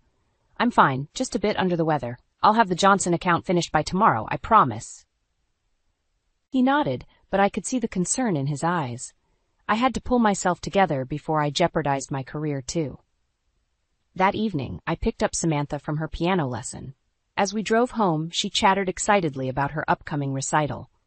Mommy, will you and Daddy both come to watch me play? My heart clenched. Of course, sweetie. We wouldn't miss it for the world. But would Mitch really be there? Or would he have another late meeting with his mistress? As we pulled into the driveway, I saw Mitch's car already parked. Unusual for him to be home this early. Samantha raced inside while I lingered, steeling myself for another evening of pretending everything was normal. I found Mitch in the kitchen, pouring himself a glass of whiskey. He looked up as I entered, his eyes bloodshot and tired. Hey, he said, his voice rough. Can we talk? My pulse quickened. What about? He took a deep breath. I think we should see a marriage counselor. I stared at him, stunned. Was this his way of confessing? Or just another manipulation? Why? I asked, fighting to keep my voice steady. Mitch ran a hand through his hair. Things haven't been right between us for a while now. I thought maybe talking to someone could help. I wanted to scream, to throw his betrayal in his face. But Samantha's voice drifted down from upstairs, reminding me to stay calm. Okay, I said finally. If that's what you want. Relief flooded his face, and I felt a surge of bitterness. How dare he act like the victim here? Just then, my phone buzzed. A text from Gibbs. Need to see you. It's urgent. I have to go out for a bit, I told Mitch. Work emergency. He nodded, already turning back to his drink. I grabbed my keys and headed out, my mind racing. I met Gibbs at a small cafe across town. His face was grim as I sat down. What's wrong? I asked, fear gripping my heart. Gibbs slid a manila envelope across the table. I'm so sorry, Emily, but you need to see this. With trembling hands, I opened the envelope. Inside were photos, dozens of them. Mitch with a beautiful blonde woman, holding hands, kissing, entering a hotel together. The timestamps showed they were taken just last week. It's not over, Gibbs said softly. The affair is still ongoing. I felt like I'd been punched in the gut. All this time, while I'd been agonizing over a past indiscretion, Mitch had been actively cheating on me. There's more, Gibbs continued. I did some digging into Mitch's finances. He's been siphoning money from your joint account into a separate one. I think he might be planning to leave you. The world tilted on its axis. I gripped the edge of the table, fighting waves of nausea. What do I do now? I whispered. Gibbs reached across the table, squeezing my hand. You fight, Emily. You protect yourself and Samantha. And you show Mitch and Selena that you're not a woman to be trifled with. As I sat there, surrounded by evidence of my husband's betrayal, something hardened inside me. The shock and pain gave way to a cold, clear anger. Gibbs was right. It was time to fight, and God help Mitch and Selena when I did. I spent the night tossing and turning. The damning photos of Mitch and his mistress burned into my mind. By morning, I had made my decision. It was time to confront him. As Mitch prepared to leave for work, I blocked the door. We need to talk. Now. His eyes widened at my tone. Emily, I'm going to be late. Sit down, Mitch, I commanded, my voice ice cold. Surprised by my forcefulness, he complied. I tossed the envelope of photos onto the coffee table. Care to explain these? The color drained from his face as he flipped through the images. Emily, I can explain. Save it, I snapped. I know everything. The affair, the secret bank account. How long were you planning to string me along before leaving? Mitch's shoulders slumped. I never meant for this to happen. It just did. That's your excuse? It just happened. I laughed bitterly. What about our vows, Mitch? What about Samantha? At the mention of our daughter, Mitch flinched. I love Samantha. I love you both. Clearly not enough, I retorted. I want you out of this house, today. Panic flashed across his face. Emily, please, we can work this out. I'll end it with her, I swear. We can go to counseling like I suggested. I was about to respond when my phone buzzed. It was Gibbs. Emily, I'm on my way over with Selena. She needs to face this too. My heart raced. I hadn't planned on confronting Selena yet, but maybe it was better to rip off all the Band-Aids at once. Your parents are on their way over, I told Mitch. I think it's time we all had a little chat. Mitch paled further. My mother? Emily, please, let's handle this privately. The doorbell cut him off. I strode to answer it, leaving Mitch sputtering on the couch. Gibbs entered first, his face grim. Selena followed, looking confused and irritated. What's the meaning of this, Emily? I have a busy day ahead. Her words died as she saw Mitch on the couch, the incriminating photo spread before him. Sit down, Selena, I said, my voice steady. We have a lot to discuss. For the next hour, I laid out everything. The affair, the financial deception, Selena's threat at her birthday party. Gibbs backed me up, providing additional evidence he'd gathered. Selena's face cycled through shock, anger, and finally, a calculated calm. Well, she said, smoothing her skirt, these things happen in marriages. I'm sure if Emily had been more attentive. Don't you dare blame this on me, I snarled, surprising even myself with my vehemence. Your son made his choices. And you, I turned to Mitch, you had the audacity to suggest counseling when you were still seeing her? Mitch hung his head. I'm sorry. I didn't know how to end it. Gibbs, who had been silent until now, spoke up. Son, I've never been more disappointed in you, and Selena, your behavior is inexcusable. Selena bristled. Now, Gilbert, let's not be hasty. Enough, I said, standing. This is what's going to happen. Mitch, you're moving out, today. I'll be contacting a lawyer about divorce proceedings. Selena, you're no longer welcome in this house or around Samantha until you can treat me with respect. You can't do this, Selena hissed. We'll fight you for custody. I smiled coldly. Go ahead and try. I have all the evidence I need to ensure that doesn't happen. As they all stared at me in shock, I felt a strange sense of calm wash over me. For the first time in years, I was taking control of my life. Now, I said, I suggest you all leave. I have a daughter to pick up from school and a future to plan. As I watched them file out, Gibbs lingered. I'm proud of you, Emily, he said softly. You're stronger than you know. I nodded, fighting back tears. The road ahead would be tough, but I was ready to face it. For myself and for Samantha. The days following Mitch's departure were a blur of lawyers, paperwork, and sleepless nights. I threw myself into work, desperate for any distraction from the implosion of my personal life. But Selena, true to form, wasn't about to let me find peace. It started with incessant phone calls, which I ignored. Then came the barrage of texts, alternating between saccharine concern and thinly veiled threats. I blocked her number, but she always found new ways to reach me. One evening, as I was helping Samantha with her homework, the doorbell rang. I opened it to find Selena standing there, a false smile plastered on her face. Emily, dear, she cooed, I thought we could have a little chat. Woman to woman. I stood my ground, blocking the entrance. I have nothing to say to you, Selena. Please leave. Her smile faltered. Now don't be difficult. I'm here to help you see reason, for Samantha's sake. At the mention of my daughter, something snapped inside me. Don't you dare use Samantha as a pawn in your games, I hissed. You've done enough damage. Selena's eyes narrowed. I'm warning you, Emily. If you go through with this divorce, I'll make sure you lose everything, including Samantha. Is that a threat? I asked, my voice dangerously low. It's a promise, she replied, her mask of civility finally dropping. I have connections you can't even imagine. One word from me, and your career will be in shambles. You'll be lucky to get a job flipping burgers. I laughed, the sound harsh and bitter. You really don't know when to quit, do you? I'm not that scared little girl you bullied at your birthday party anymore, Selena. I have evidence of Mitch's affair, proof of financial misconduct, and a rock-solid case for full custody. So go ahead, make your threats. I'm not backing down. Selena's face contorted with rage. She opened her mouth to retort, but I slammed the door in her face, my heart pounding. As I leaned against the door, trying to catch my breath, I heard Samantha's small voice behind me. Mommy, was that Grandma? Why was she yelling? I turned to find my daughter standing in the hallway, her eyes wide with confusion and fear. In that moment, I realized I couldn't keep shielding her from the truth. She deserved to understand why her world was changing. Kneeling down to her level, I took her hands in mine. "Sweetheart, we need to talk about Daddy and Grandma and why things are going to be different from now on." As I explained the situation in terms she could understand, leaving out the most painful details, I saw a mix of emotions cross her face: sadness, anger, and finally a resolve that mirrored my own. "Are we going to be okay, Mommy?" she asked, her voice small but steady. I pulled her into a tight hug. "Yes, baby. We're going to be more than okay. We're going to be strong and brave, and we're going to build a new life together. Just you and me." As I held my daughter, I felt a surge of determination. Selena's threats had only strengthened my resolve. I would fight not just for myself, but for Samantha's future.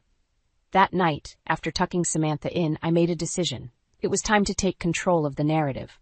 I couldn't let Selena spin her web of lies and manipulation any longer. I picked up my phone and dialed Gibbs's number. "I need your help," I said when he answered. "It's time we expose Selena for who she really is, to everyone." Gibbs's voice was grim but supportive. "I'm with you, Emily. What's the plan?" As I outlined my ideas, a sense of purpose filled me. The final showdown with Selena was coming, and this time, I would be the one calling the shots. The day of Selena's birthday party arrived, and with it, a storm of emotions I could barely contain. The Gibbs and I had spent weeks preparing for this moment, gathering evidence and steeling our nerves. As I dressed for the party, I caught my reflection in the mirror. Determination blazed in my eyes, replacing the fear and uncertainty that had haunted me for so long. "Are you sure about this, Emily?" Gibbs asked as we pulled up to the Adams' sprawling estate. I nodded, my jaw set. "It's time to end this, once and for all." We entered the house to find it buzzing with guests, all orbiting around Selena like planets around a toxic sun. She spotted us immediately, her eyes narrowing as she glided over. "Emily, darling," she cooed, air kissing my cheek.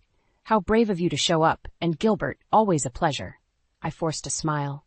"I wouldn't miss it for the world, Selena." As the evening wore on, I bided my time watching Selena hold court among her sycophants.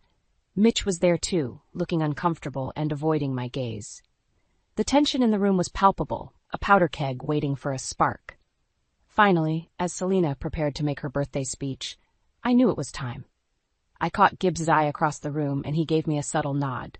I stepped forward, glass in hand. "Selena, before you begin, I'd like to say a few words." A hush fell over the crowd. Selena's smile faltered for a moment before she recovered. "Of course, dear. How thoughtful of you." I took a deep breath and addressed the room. "We're here to celebrate Selena's birthday, but I think it's time we celebrated something else, the truth." Murmurs rippled through the guests. Selena's eyes flashed with anger. "Emily, this is hardly the time." "It's exactly the time," I cut her off. "For years, I've watched you manipulate and control everyone around you, Selena. You've threatened me, tried to destroy my marriage, and now you're trying to take my daughter away. But no more." I turned to the stunned crowd. "What you don't know is that Mitch has been having an affair for years, with Selena's full knowledge and approval." Gasps echoed through the room. Mitch stepped forward, his face pale. "Emily, please." "Save it, Mitch." I snapped. "I have proof, text messages, photos, financial records, all showing how you and your mother conspired to deceive me and everyone else." Selena's carefully constructed mask of civility cracked. "You ungrateful little—" "I'm not finished," I interrupted, my voice ringing out clear and strong. "Selena has been embezzling money from her own charity for years. Gibbs, would you care to elaborate?" Gibbs stepped forward, producing a thick folder. "I have documentation here showing years of financial misconduct. Selena has been using the charity as her personal piggy bank, stealing from those who need it most." The room erupted into chaos. Guests whispered furiously, some edging towards the door. Selena's face contorted with rage. "You'll regret this," she hissed. "I'll destroy you, Emily. You'll never work in this town again. I'll make sure you lose everything." I stood my ground, meeting her gaze.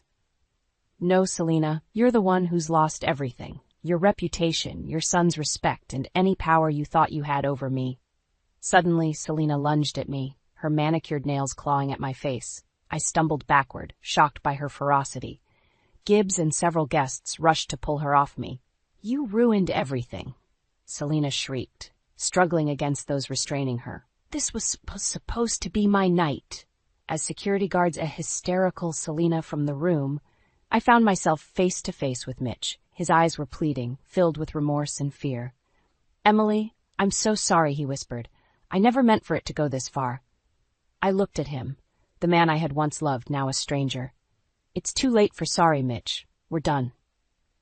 As I turned to leave, my heart pounding and adrenaline coursing through my veins, I realized this was far from over. The real battle for my daughter, my future, and my dignity was just beginning. But for the first time in years, I felt ready to face whatever came next. The aftermath of Selena's birthday party was a whirlwind of chaos. As I stood in my lawyer's office the next day, my head still spinning from the events of the previous night, I knew the real battle was just beginning. Emily, my lawyer Sarah said gravely, Selena and Mitch have filed for full custody of Samantha. They're claiming you're mentally unstable and unfit to be a mother. My heart plummeted. What? How can they do that? Sarah sighed. They're using your outburst at the party as evidence. Plus, they've somehow gotten hold of your work records, showing your recent distraction. I felt the room closing in on me. Everything I'd fought for was slipping away. This can't be happening, I whispered. Just then my phone buzzed. It was Gibbs. Emily, turn on the news. Now. Sarah flicked on the office TV and my jaw dropped. There, splashed across the screen, were photos of Mitch with his mistress. Recent photos. The headline read, Prominent Architect's Affair Exposed. I don't understand, I said, turning to Gibbs, who had just burst into the office. How did this get out? Gibbs smiled grimly. Let's just say I have friends in high places, but that's not all. He produced a USB drive. This contains records of all of Selena's financial misdeeds, embezzlement, tax evasion, you name it, it's all here. Sarah's eyes widened as she plugged in the drive. This changes everything. As we pored over the documents, my phone rang again. It was Mitch. Against my better judgment, I answered. Emily, please, he begged, his voice ragged. Call off the dogs. We can work this out. I felt a surge of anger. Work what out, Mitch? How you and your mother tried to take my daughter away. How you've been lying to me for years. I'm sorry, he said. I never wanted it to go this far. Mother, she has a way of twisting things. Please, just meet with us for Samantha's sake. I hesitated, looking at Gibbs and Sarah. They nodded encouragingly. Fine, I said. 1 hour. At the house. When I arrived, Selena and Mitch were already there, that looking haggard and defeated. Selena's usual poise was gone, replaced by a desperate, cornered look. Let's cut to the chase, I said, sitting down. I have evidence of your affair, Mitch, and your financial crimes, Selena. If you don't drop this custody suit and agree to my terms, I'll take it all public. Selena's eyes flashed. You wouldn't dare. I leaned forward, my voice steel. Try me. For a moment, I thought Selena might lunge at me again. But then, something in her seemed to deflate. What do you want? She asked, her voice barely above a whisper. Full custody of Samantha, I said. Mitch can have supervised visitation. Selena, you'll step down from your charity and make full restitution, and you'll both leave us alone. Mitch looked ready to protest, but Selena put a hand on his arm. We don't have a choice, she muttered. As they signed the agreement Sarah had quickly drawn up, I felt a weight lift from my shoulders, but it wasn't over yet. There's one more thing, I said, my voice shaking slightly. I want you both to tell Samantha the truth, about everything. She deserves to know why her family is falling apart. Mitch's face crumpled. Emily, please. She's just a child. A child who deserves honesty, I replied firmly. As we called Samantha into the room, my heart raced. This was the moment that would define our future, my daughter's and mine. I watched as confusion, then hurt, then anger flashed across her young face as Mitch stumbled through his confession. When he finished, Samantha turned to me, her eyes brimming with tears. Mommy, can we go home now? I pulled her into my arms, feeling her small body shake with sobs. Yes, baby, we can go home. As we walked out, leaving Mitch and Selena behind, I knew we had a long road ahead. But for the first time in months, I felt hope. We were free and we were together. Whatever came next, we would face it as a team, just Samantha and me. 6 months after the confrontation with Mitch and Selena, I stood in our new apartment, surrounded by half-unpacked boxes. Samantha was at school, and I had taken the day off to finish settling us in. As I hung a family photo, just Samantha and me now, I felt a bittersweet pang. So much had changed, but we were finally free. The doorbell rang, startling me from my reverie. I opened it to find Gibbs standing there, a warm smile on his face. "Just thought I'd check in on you two," he said, stepping inside. "How's the unpacking going?" I sighed, gesturing at the chaos around us. Slowly but surely. It's strange, starting over like this. Gibbs nodded, his eyes full of understanding. "You're doing amazingly, Emily. I'm proud of you." As we sat down for coffee, Gibbs updated me on the aftermath of our confrontation. Selena had been forced to step down from her charity, the scandal too much for the board to ignore. Mitch had lost several high-profile clients, his reputation in tatters. "And how are you holding up?" I asked Gibbs, knowing how painful it must be to distance himself from his son and wife. He sighed heavily. "It's not easy, but I know I made the right choice. Family is about more than blood, Emily. It's about loyalty, trust, and doing what's right." Just then, my phone buzzed. It was a text from Mitch. "Can we talk? I miss Samantha." I showed the message to Gibbs, my hands shaking slightly. "I don't know what to do," I admitted. "Part of me wants to keep him away forever, but I know Samantha needs her father." Gibbs placed a comforting hand on my arm. "You'll figure it out, Emily. You always do." As Gibbs left, I felt a renewed sense of purpose. I had faced down Selena, stood up to Mitch, and rebuilt my life from the ground up. I could handle this too. That evening, as Samantha and I sat down to dinner, I broached the subject gently. "Sweetie, your dad wants to see you. How do you feel about that?" Samantha pushed her peas around her plate, her brow furrowed in thought. "Will Grandma Selena be there?" "No, honey. Just your dad." She nodded slowly. "Oh, but can you come too, Mommy?" I felt a lump form in my throat. "Of course, baby. Always." As I tucked Samantha into bed that night, I marveled at her resilience. Despite everything, she still found reasons to smile, to hope. I knew then that we would be okay. The next morning, I woke up early, a sense of calm settling over me. I had an important meeting at work, my first big presentation since the divorce. As I dressed, I caught sight of myself in the mirror. Gone was the uncertain, fearful woman I had been just months ago.